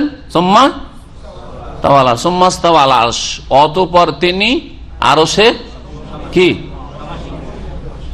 সমাসীন না সমুন্নত? দেখেন আপনাদের ইখতিলাফ চলছে। আজকে এই ইখতিলাফের দ্বিমত নিরসন করব, সেই জন্য আপনাদেরকে এখানে জিজ্ঞেস করছি যে সমুন্নত বলেন অধিক সতর্কতা, কিন্তু সমাসীন বললে জায়েজ, এটা স্পষ্ট ভাষায় বলছি। যারা এই ক্ষেত্রে বাড়াবাড়ি করেছে তাদের মধ্যে জেহালত রয়েছে। আমার একটা বক্তব্য অনেক পুরাতন, প্রথম দিকে আমি ওইভাবে তর্জমা করতাম, আর এই তর্জমা শুধু আমার না, আহলে সুন্নাত অর্থাৎ সালাফদের আকীদা হলো, শোনেন, সালাফদের আকীদা হলো মহান আল্লাহ তো আরশে সমাসীন। কি বললেন? তাফসীর করনেওয়ালা বলছেন যে আহলে সুন্নাত অর্থাৎ সালাফদের আকীদা, আহলে সুন্নাত ওয়াল জামাত, সালাফ, সাহাবায়ে কেরাম, তাবিন, তাবা তাবিনদের আকীদা হলো মহান আল্লাহ তো আরশে সমাসীন, যেভাবে তার সত্তার জন্য সামঞ্জস্যপূর্ণ, কিন্তু তার জ্ঞান সর্বত্র বিরাজমান। তার জ্ঞান ইলমের দিক থেকে, পরিবেষ্টনের দিক থেকে, ক্ষমতার দিক থেকে জ্ঞান তিনি সংক্ষেপ করেছেন। এই রকম ধরনের যেই দিকগুলি হইতে পারে, আল্লাহর ক্ষমতা সব জায়গায় বিরাজমান, আল্লাহ পাকের জ্ঞান সব জায়গায় বিরাজমান, আল্লাহ পাক রব্বুল আলামিনের পরিবেষ্টন সব জায়গায়, আল্লাহ পাকের পরিবেষ্টনী থেকে কেউ বেরিয়ে যেতে পারে না, পালাতে পারে? এই ক্ষেত্রে ঠিক আছে, কিন্তু আল্লাহর সত্তা কোথায়? আরো সেই সমুন্নত বলেন না সমাসীন বলেন, সমুন্নত বলেন অধিক সতর্কতা, কিন্তু সমাসীন বললে গুমরাহ হয়ে যাবে। এমনকি এক ফতুয়াবাজ ফতুয়া দিয়েছে ফেসবুকে, বলছে যে কোন একজনের নাম ধরে বলছে যে সমাসীন বলেছে সে তো গুমরাহ। হ্যাঁ, তাহলে এটা কি গুমরাহি লেখা আছে তাফসীরে? শোনেন, কেন এই ভ্রম কেন হয়েছে বুঝেনি, সেই জন্য বাংলা সমুন্নত মানে ওপরে, তাই না? ফিল অলু, আরবিতে অলু ওপরে, ঠিক আছে, এটা অধিক সতর্কতা। সব ইসমা রাব্বিকাল আলা, সমস্ত সৃষ্টির ঊর্ধ্বে তিনি, আল্লাহ আরশের ওপরে। ইস্তাওয়া আলা ওয়ারতাফা, ঠিক আছে। আর সমাসীন মানে তিনি আসন গ্রহণ করেছেন, আসন নিয়েছেন। আসন নেওয়া মানে বসা হয় নাকি? বসা আর আসন নেওয়াতে পার্থক্য নেই? বলেন যে আসন নয় মানে বসা, এটা বাংলা হয় না। অনুবাদক এটা বুঝেছেন। আর আমি আমার পুরাতন আলোচনাতে যে সমাসীন বলেছি সে অর্থে বসা বলিনি। ইস্তাওয়া মানে জালাসা নয়। ইস্তাওয়া মানে কেউ যদি জালাসা বলে আল্লাহ বসলেন আরশে, তাহলে গুমরাহি। ভালো করে শুনেন। কিন্তু যদি ইস্তাওয়া মানে তিনি আসন নিয়েছেন, আর তার আসন নেওয়া তার মতো কেমন জানি না, বসে দাঁড়িয়ে কেমন, কোন সৃষ্টির সাথে কোনো তুলনা নেই, তাহলে এই ভাষাতে সমাসীন বলায় কোনো আপত্তি নেই, স্পষ্ট ভাষায় বলছি। সুতরাং এই অনুবাদক এবং ভাষ্যকারের ভাষাও বাংলা এখানে ঠিক আছে, আর আমার অনেক পুরাতন বক্তব্য অডিওর যুগের সেটাও ঠিক আছে বলছি, কিন্তু অধিক সতর্কতামূলক সমুন্নত বলছি, আলা ওয়ারতাফা, এতে কোনো অসুবিধা নেই। কিন্তু সমাসীন মানে বসে যাওয়া নয়। যদি কেউ বসে যাওয়া বলে তার মগজে সেটা ত্রুটি রয়েছে। বাংলায় সমাসীন মানে বসে যাওয়া নাই। 56 নম্বর টিকা, এই কোরআনের তরজমায় সূরা আনাম 56 নম্বর টিকার প্রথম লাইনে আছে। তো আল্লাহ রাব্বুল আলামিন সম্পর্কে তিনি বলছেন যে ওয়াহু আল্লাহু ফিস সামাওয়াতি ওয়া ফিল আরদ, আল্লাহ। তাহলে দুটি তাফসীর বললাম, ঠিক। আর একটা হচ্ছে গুমরাহদের তাফসীর যারা বলছে আল্লাহ সর্বত্র বিরাজ, আল্লাহ সর্বত্র বিরাজমান, তো আয়াতগুলির কি করবেন? হ্যাঁ, আর রহমান ও আলাল আরশ ইস্তাওয়া, আল্লাহ যিনি রহমান তিনি আরশে সমুন্নত, আরশে, তাহলে জমিনে কোথায়? কোরআনে দ্বন্দ্ব আছে। আমেনতুম মান ফিস সামায়ে, সূরা মুলকে 2 বার আল্লাহ বলছেন তোমরা কি ভয় করো না সেই সত্তাকে যিনি আকাশের উপরে রয়েছেন। তাহলে ওই সূরা মুলকে বলছেন আকাশের উপর রয়েছেন, আর এখানে বলবেন যে আল্লাহ জমিনও রয়েছেন আর আকাশে রয়েছেন, এটা অর্থ? কোরআন সংঘর্ষ আছে না, এই অর্থ নয়। তাহলে ওয়াহু আল্লাহ ফিস সামাওয়াতি ওয়া ফিল আরদের অর্থ কি করলাম? প্রথম তাফসীর যে আল্লাহ হচ্ছেন মাবুদ, আকাশেও এবং জমিনেও, আকাশেও তার ইবাদত করা হয় আর জমিনেও তার ইবাদত করা হয়। দ্বিতীয় তাফসীর হচ্ছে আল্লাহ নামে তাকে আকাশেও ডাকা হয় আর জমিনও আল্লাহ বলে ডাকা হয়। ইয়ালামু সিররাকুম ওয়া জাহরাকুম, আল্লাহ জানেন তোমাদের গোপন বিষয়, ওয়া জাহরাকুম তোমাদের প্রকাশ্য বিষয়, সবকিছু আল্লাহ জানেন। ওয়া ইয়ালামু মা তাকসিবুন, আর তোমরা যা কিছুই করো সবকিছু আল্লাহ জানেন। ওয়া মা তা'তিহিম মিন আয়াতিন মিন আয়াতি রাব্বিহিম ইল্লা কানু আনহা মুরিজিন, আর কাফেরদের কাছে তাদের প্রতিপালকের আয়াত সমূহ থেকে যে কোনো আয়াত আসে, বিধিবিধান আসে, তারা কি করে আচরণ? ইল্লা কানু আনহা মুরিজিন, তা থেকে তারা বিমুখতা অবলম্বন করে, মুখ ফিরিয়ে নেয়। কাফেরদের চরিত্র হচ্ছে আল্লাহর পক্ষ থেকে কোনো আয়াত নেমে আসলে, ওহী নাযিল হলে তারা মুখ ফিরিয়ে নেয়, শুনতে চায় না, মানতে চায় না, জানতে চায় না, পালন করতে চায় না। ফাকাদ কাযযাবু বিল হক, সুতরাং তারা সত্যকে মিথ্যা জ্ঞান করেছে, মিথ্যা প্রতিপন্ন করে, সত্যকে অস্বীকার করেছে, অমান্য করেছে। লাম্মা যাও, যখন তাদের কাছে সত্য আগত হয়েছে, ফাসাওফা ইয়াতিহিম আম্বাউ মা কানু বিহি ইস্তাহজিউন, সুতরাং তাদের কাছে যা নিয়ে তারা ঠাট্টা করত তার সংবাদ শীঘ্রই এসে পড়বে। কি নিয়ে তারা ঠাট্টা করত? মক্কার কাফেররা যখন মক্কি সূরা নাযিল হচ্ছে, কি নিয়ে ঠাট্টা করত? প্রথম রিসালাতের কথা এখানে বলা হচ্ছে, রাসূলুল্লাহ সাল্লাল্লাহু আলাইহি ওয়াসাল্লামের সাথে উপহাস করত, ঠাট্টা করত। হ্যাঁ, আর রাসূলুল্লাহ সাল্লাল্লাহু আলাইহি ওয়াসাল্লাম যা নাযিল হচ্ছে তা নিয়ে তার ঠাট্টা মজাক করত। রাসূলুল্লাহ সাল্লাল্লাহু আলাইহি ওয়াসাল্লাম বলতো যে শায়ের, কবি, তাহলে তিনি যদি কবি হন তো কোরআন হচ্ছে কবিতা, কাব্য। হ্যাঁ, আর কখনো বলতো যে সাহির, মুহাম্মদ হচ্ছে জাদুকর, তাহলে কোরআন হচ্ছে তাদের কাছে বলতো যে হাযিল্লা সিহরুম মুবিন, স্পষ্ট জাদু। হ্যাঁ, জাদু বলতো। কখনো বলতো কাহেন, মুহাম্মদ হচ্ছে গণক। হ্যাঁ, তাহলে কোরআন হচ্ছে হ্যাঁ জ্যোতিষবিদ্যা, তাই না? এইরকম ভাবে ঠাট্টা মজা করতো। কখনো বলতো যে মজনুন, মুহাম্মদ কি পাগল, তাহলে পাগলের কথার কোনো মূল্য আছে? পাগল যা ইচ্ছা তাই বলে, কোনো মূল্য নেই কথার, ও নিজেই জান না যে আমি কি বলছি। এইভাবে তারা যে ঠাট্টা বিদ্রুপ করত, তার পরিণামের সংবাদ শীঘ্রই তাদের কাছে এসে পড়বে, মানে তার কুপরিণতি, তার আযাব শাস্তি তাদের কাছে শীঘ্রই আসবে। এই শীঘ্রই আসতেও আল্লাহ যে কোরআনে ভবিষ্যৎবাণী করেছেন, বদর পর্যন্ত সময় লেগেছে। কত বছর? 15 বছর, 13 বছর মক্কায়, আর তারপরে দ্বিতীয় হিজরিতে বদর হয়েছে। বদরে 17 জন বড় বড় নেতাগুলি জাহান্নামে পৌঁছেছে মুসলিমদের হাতে নিহত হয়ে, ঠিক না? তাহলে 15 বছর, 15 বছর ধৈর্য ধরেছেন কে? সবচেয়ে শ্রেষ্ঠ ব্যক্তি, সবচেয়ে বেশি প্রিয় আল্লাহর, হ্যাঁ, এবং সবচেয়ে বেশি আল্লাহর দিনের মেহনতি খাদেম, সবচেয়ে বেশি মানব জাতির হিতাকাঙ্ক্ষী, রাহমাতুল লিল আলামিন, যিনি আল্লাহর সবচেয়ে বড় হক আদায়কারী, আল্লাহ সবচেয়ে বড় হক আদায়কারী এবং মানুষের ক্ষেত্রে সবচেয়ে বেশি দরদি, করুণা, দয়াশীল, রাহমাতুল লিল আলামিন, যাকে আল্লাহ কোরআনে বলেছেন। তিনি ধৈর্য ধারণ করেছেন কত বছর? 15 বছর। তারপরে মাত্র 70 জন দুশ্মন, হ্যাঁ, ঠান্ডা হয়েছে। তারপরে আরো কয় বছর লেগেছে? 6 বছর। তারপরে মক্কা বিজয় পুরোপুরি, যেই মক্কা থেকে বিতাড়িত করেছিল কাফেররা, সেই মক্কাতে লাঞ্ছিত অপদস্থ হয়েছে, বিতাড়িত হয়েছে কাফেররা। আরো 6 বছর পরে টোটাল কত? 8 আর 13 কত? প্রায় 21 বছর। হ্যাঁ, 21 বছর এতদিন ধৈর্য ধরতে হয়েছে। তাহলে আপনি যখন দিনের দাওয়াতের কাজ আপনার গ্রামে, আপনার দেশে, আপনার এলাকায় আপনার আত্মীয় স্বজন, বাপ মা, ভাই বেরাদের মাঝে করবেন, কতদিন ধৈর্য ধরা দরকার? রসুলের মতো ইখলাস থাকলেও আছে কি? তারপরে কমপক্ষে এতটা ধরে রাখেন যে আমি এতদিন ধৈর্য ধরবো, 15 বছর ধৈর্য ধরার পরে কিছু রেজাল্ট দেখতে পাবো, আর তারপরে 20-21 বছর যখন মেহনত করব তখন আরো কিছু রেজাল্ট দেখতে পাবো। আর অনেক নবী রসুল আছেন, তারা দাওয়াতের কাজ করে গিয়ে একজনকে হেদায়েত করতে পারেন, এইরকম হয়েছে। তারা আপনার আমার চাইতে অনেক অনেক শ্রেষ্ঠ। তো যদি আপনার দাওয়াতে কেউ সাড়া নাও দেয়, কোরআন সুন্নাহর দাওয়াতে, তৌহিদের দাওয়াতে, সহিহ আকীদার দাওয়াতে, ইসলামের দাওয়াতে, তারপরেও আপনি পিছপা হবেন না, হিম্মত হারিয়ে দেবেন না। আপনি আপনার ডিউটি করে যান, আল্লাহর কাজ আল্লাহ করবেন।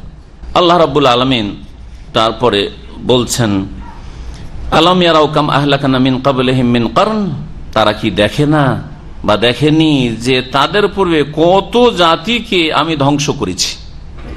সেই জাতিগুলি কোনো দুর্বল জাতি ছিল না। মাক্কান্নাহুম ফিল আরদ, তাদেরকে পৃথিবীতে আমি শক্তিশালী করেছিলাম এমন ভাবে, মালাম নুমাক্কিন লাকুম, যে হে মক্কার কাফের মুশরিক কুরাইশরা, আরব কাফেররা, তোমাদেরকে এত শক্তিশালী করিনি। যত শক্তিশালী ধনের দিক থেকে, জনবলের দিক থেকে, আর গায়ের শক্তির দিক থেকে, আর বিদ্যা বুদ্ধির দিক থেকে, সব দিক থেকে এত শক্তিশালী ওই সব জাতি করেছিলাম যে মক্কার কুরাইশরা, আরবরা 1400 বছর এত শক্তিশালী ছিল না। আল্লাহ বলছেন তাদেরকে আমি এমন করে ধ্বংস করে ঠান্ডা করে দিয়েছি, নিশ্চিহ্ন হয়ে গেছে আদ সম্প্রদায়। আল্লাহ সাল্লাম ইউখলাক মিসলুহা ফিল বিলাদ, তাদের মতো শক্তিশালী জাতি পৃথিবীতে আর কখনো সৃষ্টি হয়নি। এত লম্বা চওড়া জাতি সমুদ সম্প্রদায়, আল্লাযীনা জাবু সাখরা বিল ওয়াদ, যারা পাথর কেটে কেটে সেই যুগে সুড়ঙ্গ বানিয়ে বাড়িঘর তৈরি করত, রাস্তাঘাট তৈরি করত। আজকালকার যুগে সুড়ঙ্গ তৈরি করতে পারছে মানুষ, তাও যন্ত্রের সাহায্যে, নিজের গায়ের বলে নয়, ঠিক না? আর তখন তারা নিজের গায়ের বলে তারা সুড়ঙ্গ তৈরি করেছে আর পাথর কেটে বাড়িঘর নির্মাণ করেছে। কানু ইয়ানহিতুনা মিনাল জিবালে বুয়ুতান ফারিহিন, বিলাসী বাড়িঘর তারা তৈরি করতো পাহাড় কেটে কেটে। আল্লাহ কোরআনে কারীমে বলেছেন তাদেরকে আল্লাহ কিভাবে ধ্বংস, একটা বিকট শব্দ দিয়ে আল্লাহ পাক ধ্বংস করে দিয়েছেন সামুদ সম্প্রদায়কে, ঠিক কিনা? বজ্রাঘাতে। তাহলে হে মক্কার লোকেরা, হে বিশ্বের কাফের অবাধ্যরা, হে বিশ্বের মুশরিকরা, হে আল্লাহ দ্রোহীরা, হে নাস্তিকরা, এখনো চিন্তা করো, কোরআন থেকে উপদেশ গ্রহণ করো। আল্লাহ পাক বলছেন যে তারা কি একটু চিন্তা করে দেখে না? ওয়ারসালনা সামা আলাইহিম মিদরারা, এবং তাদের ওপর আমি মুষলধারে বৃষ্টি বর্ষণ করেছি, বৃষ্টি দিয়েছি, বৃষ্টির নিয়ামত দিয়েছি তাদেরকে। আগের জাতি, মক্কায় তো কোনো পানির ব্যবস্থা ছিল না, আর আদ সামুদকে আল্লাহ পাক কি দিয়েছেন? মুষলধারে বৃষ্টি দিয়েছেন। আর তখন আরব দেশ সবুজ ছিল। একটি হাদিসে রয়েছে যে আরব দেশ এ মরুভূমি ছিল না প্রাচীন যুগে, কি ছিল? মরুজান ওয়ানহারা, সবুজ ছিল এবং নহর ঝর্ণা ধারা প্রবাহিত ছিল, নদী নালা ছিল।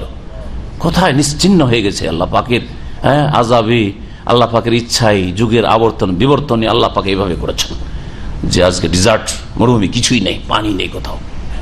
রাস্তাঘাটে পেট্রোল না থাকলে পিপাসায় এখনো মরে যেতে হবে। মুষলধারে বৃষ্টি হইতো তখন, এখন গোটা বছরে বৃষ্টি হয় না। আর বৃষ্টি আরব দেশ হলে কি যে খুশি, আরবিদের দৃশ্য দেখে বাচ্চাদের। এবং নহর সমূহ, নদী নালা তাদের নিম্ন দেশ দিয়ে প্রবাহিত করেছিলাম আমি। তাহলে আরব দেশে আদ সম্প্রদায়ের যুগে, সামুদ সম্প্রদায়ের যুগে নহর সমূহ প্রবাহিত ছিল প্রাচীন যুগে। এইরকম বহু জাতিকে, এই দুটো জাতির কথা যেহেতু কোরআনে উল্লেখ করা হয়েছে, সেই জন্য প্রাচীন যুগের সবচেয়ে পুরাতন এই জাতিগুলি, তাদের কথা উল্লেখ করলাম। কিন্তু এইরকম বহু জাতি হতে পারে যাদের অবাধ্যতার কারণ, নাফরমানির কারণে আল্লাহ এই সব নিয়ামতও দিয়েছিলেন যখন আল্লাহ পাক পরীক্ষা করতে চেয়েছেন, আর তারপর অবাধ্যতার কারণে তাদেরকে আল্লাহ পাক নিশ্চিহ্ন করে ধ্বংস করে দিয়েছেন। ফাআলাকনাহুম বিযুনুবিহিম, এদেরকে এদের গুনাহের কারণে ধ্বংস করে দিয়েছিলাম। ফাআলাকনাহুম বিযুনুবিহিম, তাদের পাপ সমূহের কারণে তাদেরকে বিনাশ করে দিয়েছিলাম। ওয়া আনশানা মিন বাদিহিম কারনান আখারিন, আর তাদের পরে আমি সৃষ্টি করেছিলাম অন্য বংশধরকে বা অন্য জাতিকে। বহু জাতিকে আল্লাহ ধ্বংস করেছেন, তাদের স্থলাভিষিক্ত করেছেন অন্য অন্য জাতিকে। ওই জায়গায় এসে আবাদ হয়েছে, বসবাস শুরু করেছে অন্য জাতি।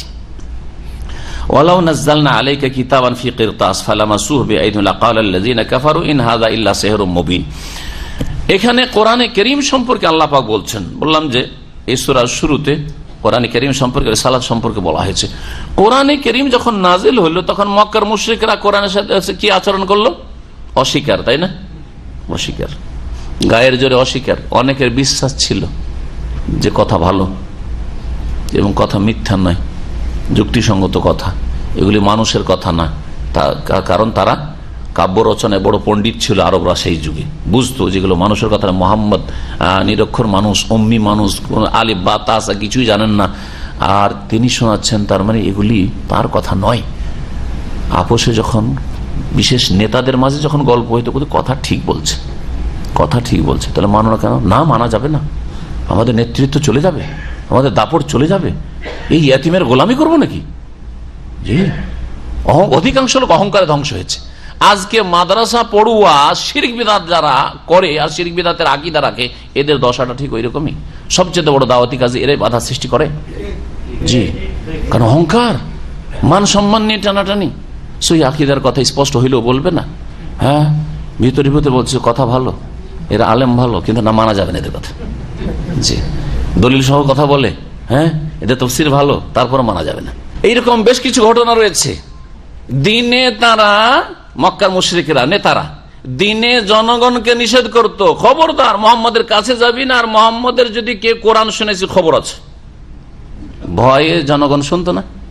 আর রাতের অন্ধকারে নবী করিম সাল্লাল্লাহু আলাইহি ওয়াসাল্লাম যখন বাড়িতে কোরআন পড়তেন, হ্যাঁ দারুল আরকামে, তখন লুকিয়ে লুকিয়ে এসে শুনত, লুকিয়ে লুকিয়ে শুনত। ওই যে বলো তো, পরামর্শ করছে যে কথাগুলো কেমন, বলছে খুব ভালো। এসব রিওয়ায়াত রয়েছে, হাদিস রয়েছে যে এইরকম তাদের মন্তব্য ছিল, কিন্তু না, মানা যাবে না, মানা যাবে না। আল্লাহ পাক বলছেন যে এরা যে চ্যালেঞ্জ করে, তুমি যে কোনো মুজিজা এনে দাও, মানবে না। আসলে যারা মানবে না, মানবে না, মুজিজা আসলেও মানবে না। ওয়ালাউ নাযালনা আলাইকা কিতাবান ফি কিরতাস, আল্লাহ পাক বলছে, হে নবী, তোমার প্রতি যদি এই কিতাব নাজিল করি, ফি কিরতাসিন, কাগজে লিখিত ভাবে। কোরআনে কারীম নাজিল হইতো লিখিত, কিভাবে নাজিল হইতো? নবী সাল্লাল্লাহু আলাইহি ওয়াসাল্লামের কাছে যখন ওহী নাজিল হইতো কোরআনে কারীমের, তখন কিভাবে নাজিল হইতো? পেপারে আসতো কি? হ্যাঁ, কোন গাছের বাকলে, সে যে গাছের বাকলে লিখা হইতো, অথবা চামড়ায় লিখা হইতো, অথবা পাথরে লিখা হইতো। ওই যুগটা ওইরকম ছিল। তারপর প্রথম কাগজ তৈরি হয় ওমাই আমলে হয়নি, আব্বাসী আমলে প্রথম কাগজ তৈরি হয়েছে বাগদাদ থেকে। আর এই ক্ষেত্রে মুসলিমরা অগ্রগামী ছিল, কারণ ইসলাম সবচেয়ে শক্তিশালী দিন ছিল এবং মুসলিমরা সবচেয়ে বেশি শক্তিশালী ছিল। ইসলামী খেলাফত সবচেয়ে বিশ্বে শক্তিশালী ছিল। প্রথম কাগজ তৈরি হয়েছে আব্বাসী খেলাফত আমলে, তার আগে লিখা হইতো। তো নবী করিম সাল্লাল্লাহু আলাইহি ওয়াসাল্লাম যখন নাজেল হইতো, কিসে নাজেল হইতো? হ্যাঁ, কিসে নাজেল হইতো? লিখিত ভাবে না শুনিয়ে দেওয়া হইতো? পড়িয়ে দেওয়া হইতো। কাকে? নবী সাল্লাল্লাহু আলাইহি ওয়াসাল্লামকে পড়িয়ে দেওয়া হইতো, শুনিয়ে দেওয়া হইতো। আর নবী সাল্লাল্লাহু আলাইহি ওয়াসাল্লাম শোনার পরে সাথে সাথে আয়ত্ত করে নিতেন। একবার ভালো করে শুনলেই তিনি আয়ত্ত করে নিতেন, বারবার পড়ে মুখস্থ করতে হইতো না, বারবার জিবরাইল আলাইহিস সালাম রিপিট করতেন না। কেউ যদি বারবার ভুল কথা, কোনো দলিল প্রমাণ নেই। আল্লাহ কোরআনে এই জন্য বলেছেন যে লা তুহাররিক বিহি লিসানাকা লিতাআজালা বিহি ইন্না আলাইনা জামআহু ওয়া কুরআনা ফাইযা ক্বারানাহু ফাত্তাবি কুরআনা। হে নবী, নবী সাল্লাল্লাহু আলাইহি ওয়াসাল্লামের উপর যখন প্রথম আয়াত সূরা নাযিল হইতো, যেমনই বলতে লাগতেন, পড়তে লাগতেন জিবরাইল আলাইহিস সালাম, তেমন তাড়াতাড়ি তিনিও পড়তে লাগতেন আয়াত শেষ হওয়ার আগে। যেমন ছোট ছোট বাচ্চাদেরকে আমরা দোয়া শিখাই, সাথে সাথে বলতে লাগে। আপনার আয়াতটা বা দোয়াটা পুরা করতে দেন, একটা বাক্য সাথে সাথে পড়তে লাগে, তাই না? বা একটা একটা করে অক্ষর বলো, আল্লাহুম্মা সাল্লি আলা, এরকম করে না, ওই রকম না, সাথে সাথে বলতে নিষেধ করলেন আল্লাহ পাক। তাড়াহুড়া করিও না তুমি হে নবী, লিতাআজালা বিহি, যে তাড়াতাড়ি তুমি আয়ত্ত করবে। লা তুহাররিক বিহি লিসানাকা লিতাআজালা, ইন্না আলাইনা জামআহু ওয়া কুরআনা, আমার দায়িত্ব হচ্ছে কোরআনকে একত্রিত করা এবং পড়িয়ে দেওয়া। তারপরে আল্লাহ কি বলছেন? সুম্মা ইন্না আলাইনা, এমনকি তার ব্যাখ্যা বিশ্লেষণ করে দাও আমার দায়িত্ব।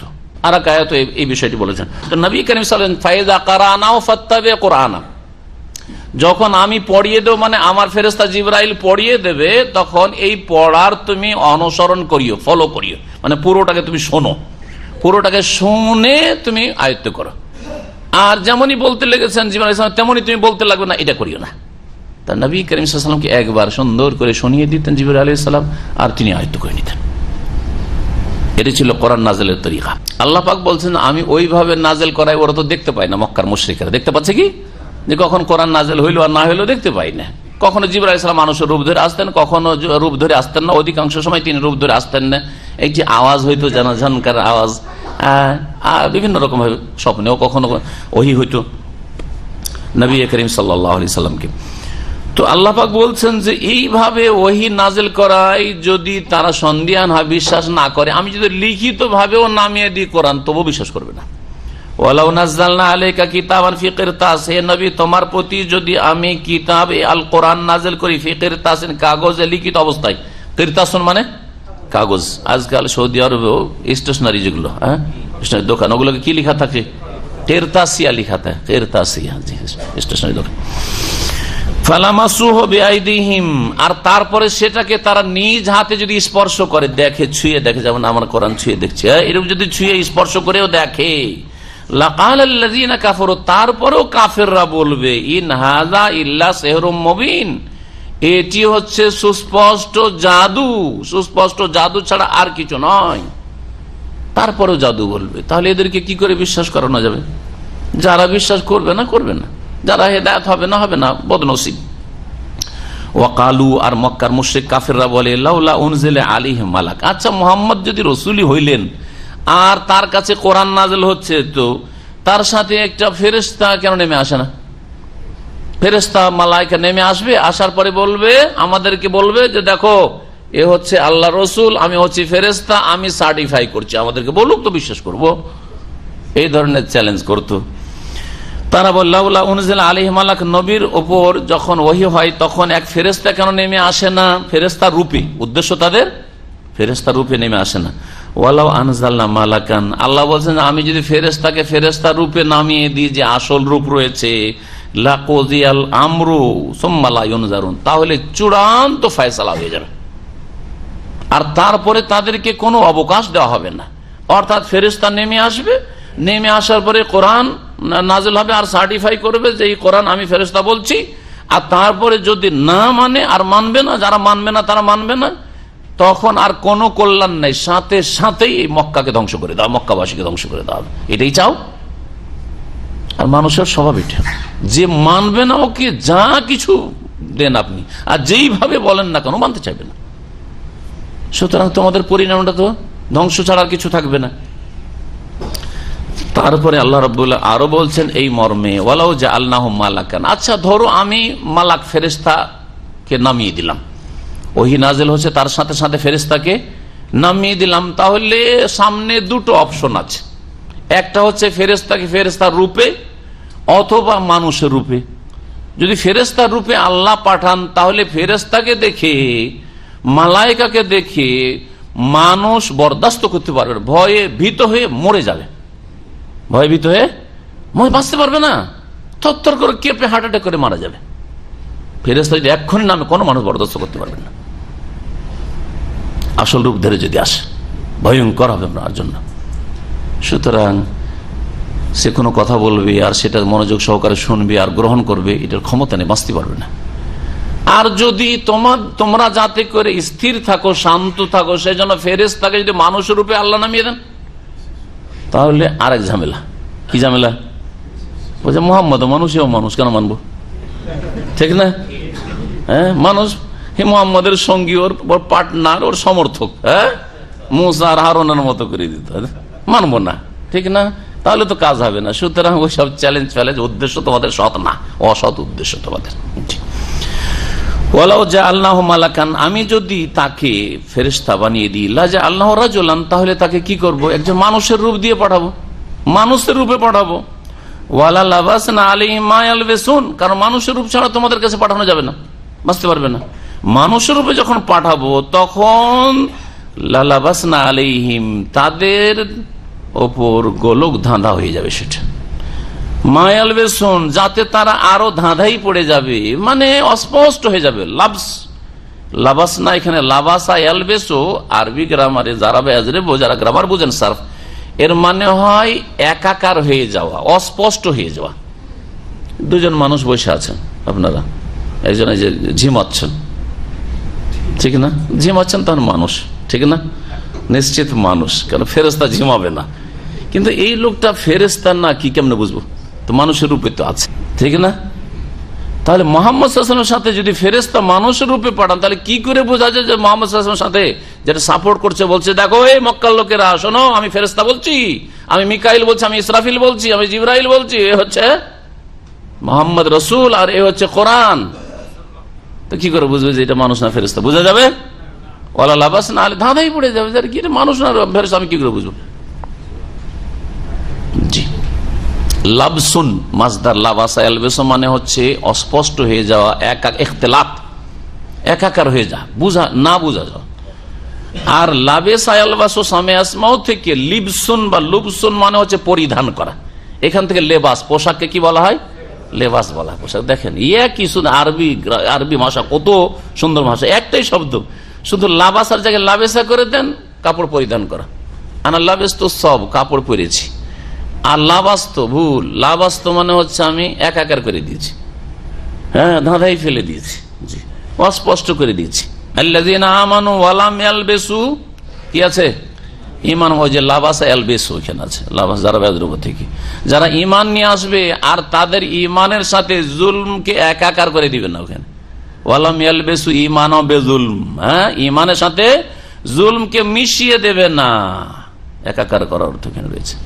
উলাইকা লাহুমুল আমন, তাদের জন্য নিরাপত্তা রয়েছে সার্বিক, আর তারাই হচ্ছে হেদায়েত প্রাপ্ত। ওয়ালাকাদ উস্তুহজিয়া বিরাসূলিন মিন ক্বাবলিক, হে নবী তোমার পূর্বে বহু রসুলের সাথে ঠাট্টা উপহাস করা হয়েছে। নবী সাল্লাল্লাহু আলাইহি ওয়াসাল্লামকে এই আয়াতে সান্ত্বনা দেওয়া হচ্ছে, হে নবী তোমার সাথে শুধু এই খারাপ আচরণ না, তোমাকে হেয় করা হচ্ছে, তোমার সাথে ঠাট্টা মজাক করা হচ্ছে না। তোমার আগে যত নবী রসুল এসেছেন, নূহ আলাইহিস সালামের সাথে কি ঠাট্টা মজাক, হে নবী, হে নো তুমি নাকি নবী আর তুমি এই কাজ, ছুতারের কাজ গান করতে লাগলে, ঠাট্টা মজাক। তারপরে আমাদের এখানে পানি নেই, কিছু নাই, শুকনো জায়গায় তুমি কি মরুমিতে বালির ওপর তুমি জাহাজ নৌকা চালাবে নাকি? ঠাট্টা মজাকের শেষ নেই, মজাকের শেষ নেই। সমস্ত আম্বিয়া রসুলগণের সাথে ঠাট্টা মজাক করেছে কাফের জাতিরা, অবাধ্য জাতিরা, আল্লাহ ধ্বংস করেছে তাদেরকে। আল্লাহ পাক বলছেন যে হে নবী তোমার পূর্বে যত রসুলগণ এসেছে তাদের সাথে ঠাট্টা উপহাস করা হয়েছে। ফাহাকা বিল্লাযিনা সাখিরু মিনহুম, তাদের মধ্য থেকে যারা ঠাট্টা উপহাস করেছিল তাদেরকে ঘিরে ফেলেছিল মা কানু বিহি ইস্তাহজিউন, যা নিয়ে তারা ঠাট্টা করত, তার কুপরিণাম, যা নিয়ে তারা ঠাট্টা উপহাস করত তার কুপরিণাম। কুপরিণাম মানে আযাব, ঠাট্টার যে পরিণাম হয় আল্লাহর আযাব, তাদেরকে ঘিরে ফেলেছে।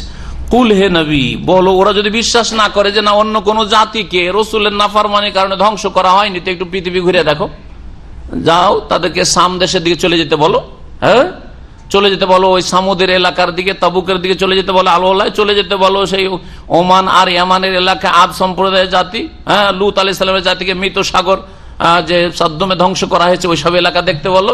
এসব এলাকায় নবী রসুল আসির আর ওই অবাধ্য নাফরমানদেরকে ধ্বংস করা হয়নি। এসব ঘটনা কি অস্বীকার করতে পারবে? কোন নাস্তিক অস্বীকার করতে পারবে না, তখনও পারেনি, এখনো পারবে না। তাহলে বোঝা গেল যে আল্লাহ হচ্ছেন হক, আল্লাহ রসুল হচ্ছেন হক, আল্লাহ পাকের কিতাব হচ্ছে কোরআনে কারীম হক, সত্য।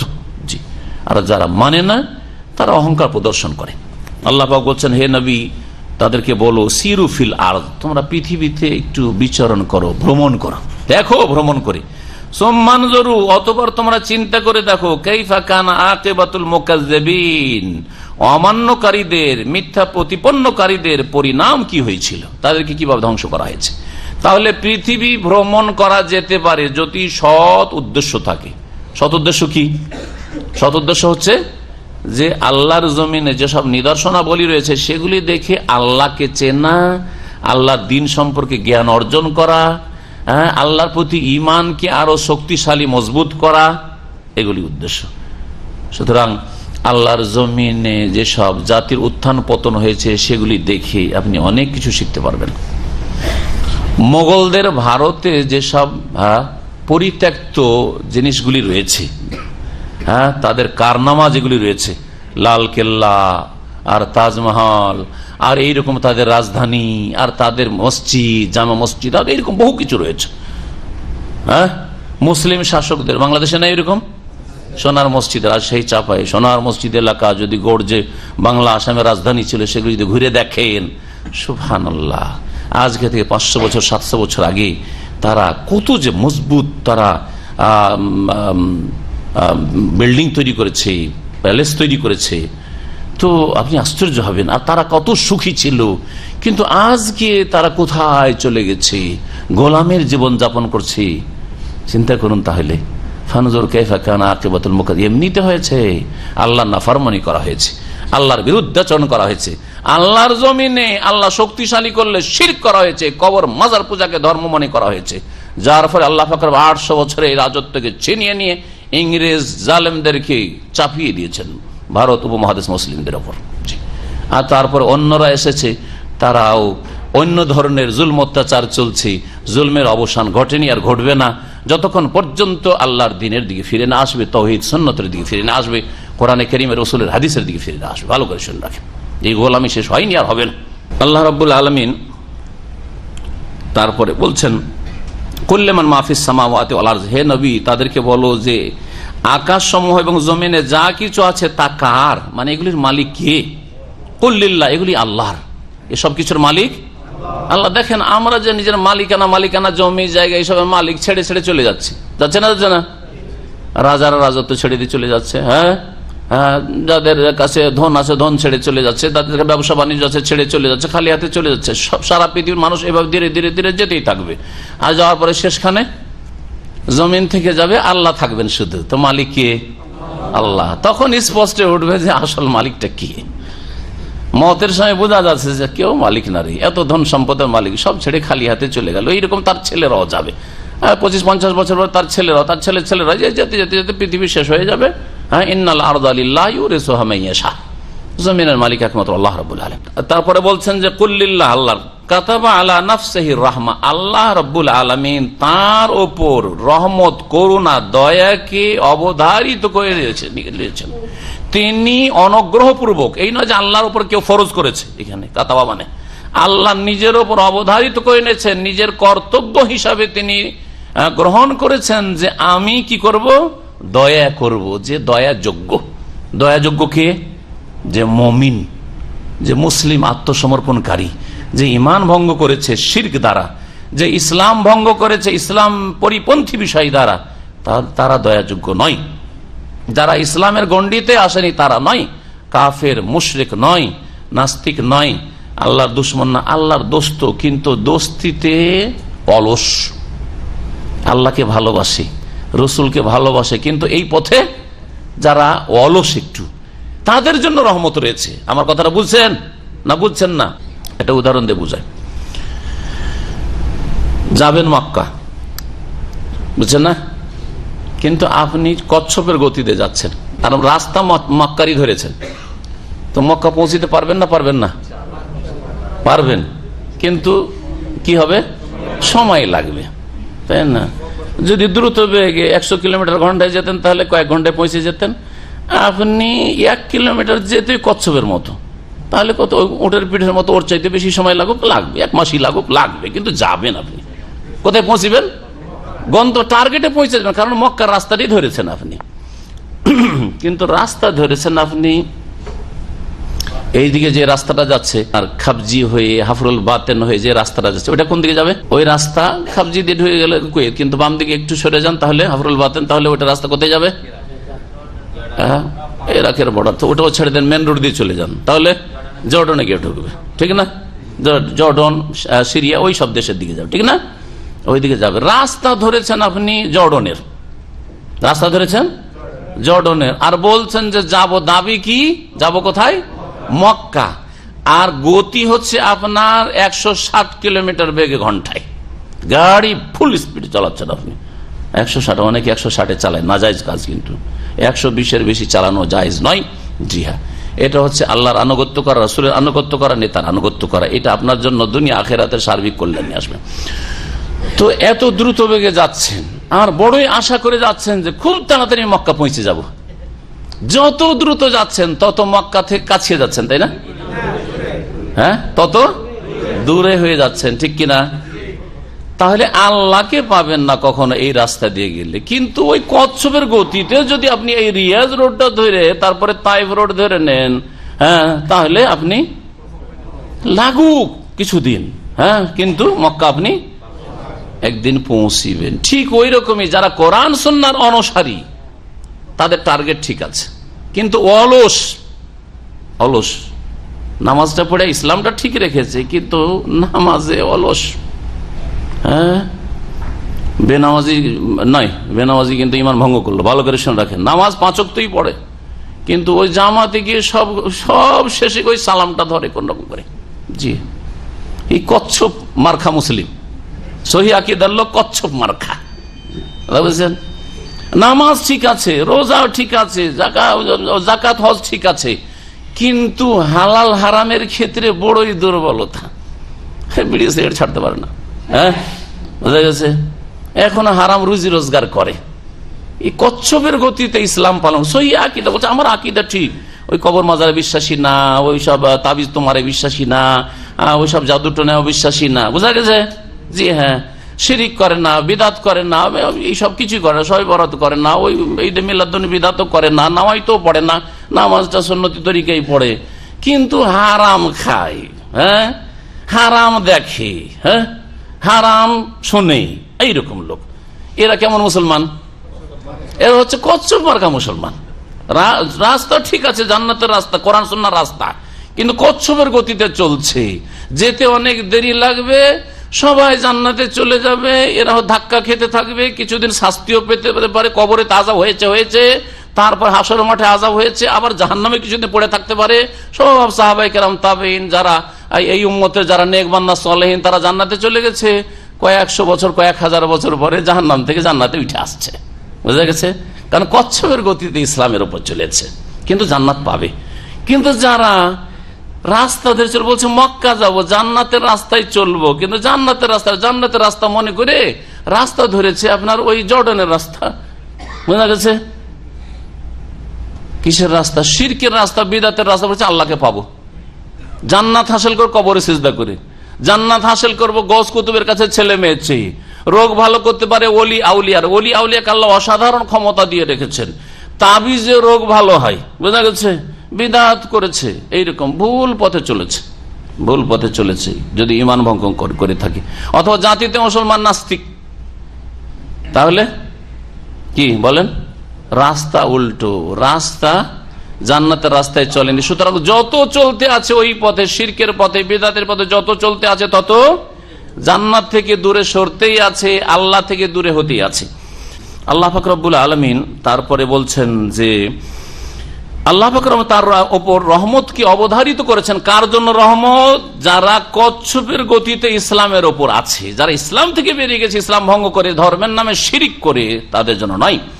অথবা নাস্তিকতার মাধ্যমে ইসলাম থেকে বেরিয়ে গেছে, জন্মসূত্রে মুসলিম, সেই সব জন্মসূত্রে মুসলিমদের জন্য নয়। অথবা বেনামাজি মুসলিম, তাদের জন্য রহমতকে আল্লাহ ফরজ করেন নাই নিজের ওপর। আল্লাহ পাক তারপরে বলছেন অবশ্যই অবশ্যই তাদেরকে কিয়ামতের দিনে একত্রিত করবেন, তাতে কোনো সন্দেহ নেই। আর যারা নিজেদেরকে ক্ষতিগ্রস্ত করেছে তারাই বিশ্বাসী হবে না। ঈমান কারা নিয়ে আসবে না?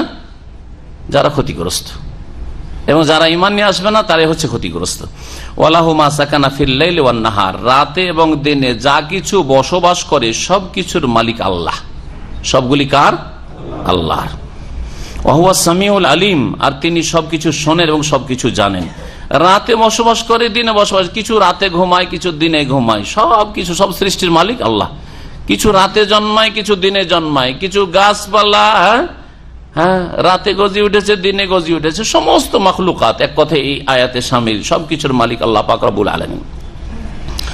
কুল, হে নবী বলো, আগাইর আল্লাহ আত্তাখিযু ওয়ালিয়া, আল্লাহ ছাড়া কি অন্য পৃষ্ঠপোষক আমি গ্রহণ করব? ফাতিরিস সামাওয়াতি ওয়ালা, যিনি আকাশসমূহ জমিনের সৃষ্টিকর্তা, ওয়া হুয়া ইউতইমু ওয়ালা ইউতাম, তিনি খাদ্য দান করেন বান্দাকে, তাকে কেউ খাদ্য দান করে না। তিনি কারো মুখাপেক্ষী নন যে তাকে খাবার লাগবে, রিজিক লাগবে।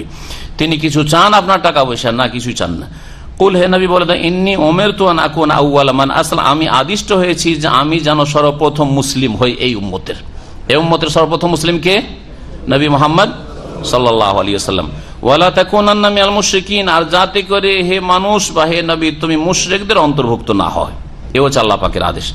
কুল হে নবী বলো, ইন্নী আখাফু ইন আসাইতু রাব্বি আযাবা ইয়াউমিন আযীম, আমি আশঙ্কা করি যদি আমার প্রতিপালকের নাফরমানি করি, তাহলে কিসের আশঙ্কা? আযাবা ইয়াউমিন আযীম, মহাদিবসের শাস্তির।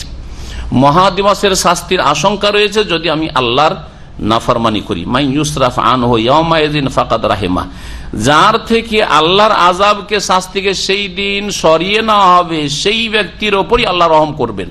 মানে তিনি আসলে রহমত পাবেন আল্লাহ পাকে। যে আযাব থেকে মুক্তি পেল সেই ব্যক্তি রহমত পেয়ে গেল। আযাব যদি না হয় তার মানে জান্নাত পাওয়া যাবে। ওয়াযালিকাল ফাউজুল মুবিন, আর এটি হচ্ছে সুস্পষ্ট সফলতা। দুনিয়ার কামিয়াবি নয় যে আমার ছেলেমেয়েরা সব কাজে কাজে লেগে গেছে আর সব প্রতিষ্ঠিত হয়ে গেছে, বিভিন্ন দেশে আছে, আমি যে সারা পৃথিবী ভ্রমণ করতে পারি, আমার সব জায়গায় আত্মীয় স্বজন আছে, সব জায়গায় আমার ভক্ত লোকেরা আছে, এটা কোনো সাকসেস হওয়া নয়। আসল সফলতা হচ্ছে, কামিয়াবি হচ্ছে জান্নাত হাসিল করা, আল্লাহর রহমত পেয়ে যাওয়া আর আল্লাহর আযাব থেকে বেঁচে যাওয়া। ফামান যুহজিহা আনিন নারি উদখিলাল জান্নাতা ফাকাদ ফাজ, যাকে জাহান্নাম থেকে সরিয়ে দেওয়া হলো আর উদখিলাল জান্নাতা, জান্নাতে দাখিল করে দেওয়া হলো, জান্নাত দেওয়া হলো, সেই ব্যক্তি হচ্ছে সফল। ফাকাদ ফাজ, সে হচ্ছে কামিয়াব। আল্লাহ পাক তারপরে বলছেন, ওয়াইয়ামসাসকাল্লাহু বিদুর, হে নবী তোমাকে যদি আল্লাহ অনিষ্ট দ্বারা স্পর্শ করেন, মানে তোমার যদি কোনো ক্ষয়ক্ষতি হয়, ফালা কাশিফা লাহু ইল্লাহু, তিনি ছাড়া কেউ তা দূরীভূত করতে পারেন না। নবীরও বালা মুসিবত আল্লাহ ছাড়া কেউ দূর করতে পারে না, কিন্তু ওলিয়া আউলিয়া গস কুতুবরা আমাদের বালা মুসিবত দূর করতে পারে নাকি?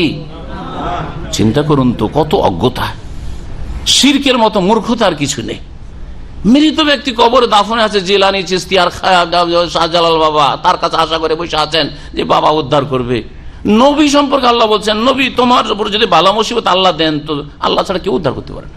ওয়াইয়ামসাসকা বিখাইর, আর আল্লাহ যদি তোমাকে কল্যাণ দ্বারা স্পর্শ করেন, অর্থাৎ কল্যাণ যদি দান করেন, ফাহু আলা কুল্লি শাইইন কাদির, তাহলে জেনে রাখো যে তিনি সবকিছুর ওপর ক্ষমতাশীল, ক্ষমতাবান। ওয়াহুয়াল কাহিরু ফাওকা ইবাদিহি, সেই আল্লাহ হচ্ছেন তার বান্দাদের উপর অপ্রতিদ্বন্দ্বী। কাহের শাব্দিক অর্থ, কাহের মানে যিনি মহাপরাক্রান্ত, এই অর্থ করা যেতে পারে। যিনি সমস্ত বান্দা, সমস্ত সৃষ্টির ওপর মহাপরাক্রান্ত, তাকে কেউ হারাতে পারে না। জি, তার কোনো প্রতিদ্বন্দ্বী হতে পারে না। দুনিয়া সকলের প্রতিদ্বন্দ্বী রয়েছে, যতই বড় শক্তি হয়ে যাক, দুশ্মন আছে, প্রতিদ্বন্দ্বী আছে, বিরোধী আছেই, দল থাকার ব্যক্তি থাক, কিন্তু আল্লাহ রাব্বুল আলামিনের কোনো প্রতিদ্বন্দ্বী নেই যে আল্লাহর ইচ্ছার বিরুদ্ধে কিছু করতে পারে। ওয়াহুয়াল হাকিমুল খাবির, এবং তিনি হচ্ছেন বিজ্ঞানময়, প্রজ্ঞাবান, আল খাবির, এবং তিনি সূক্ষ্ম খবর রাখেন, তিনি ওয়াকিফাল। এখানে আজকে তাফসীর শেষ করলাম। ওয়া সাল্লাল্লাহু আলা নবিয়িনা মুহাম্মদ ওয়া আলা আলিহি ওয়া সাহবিহি।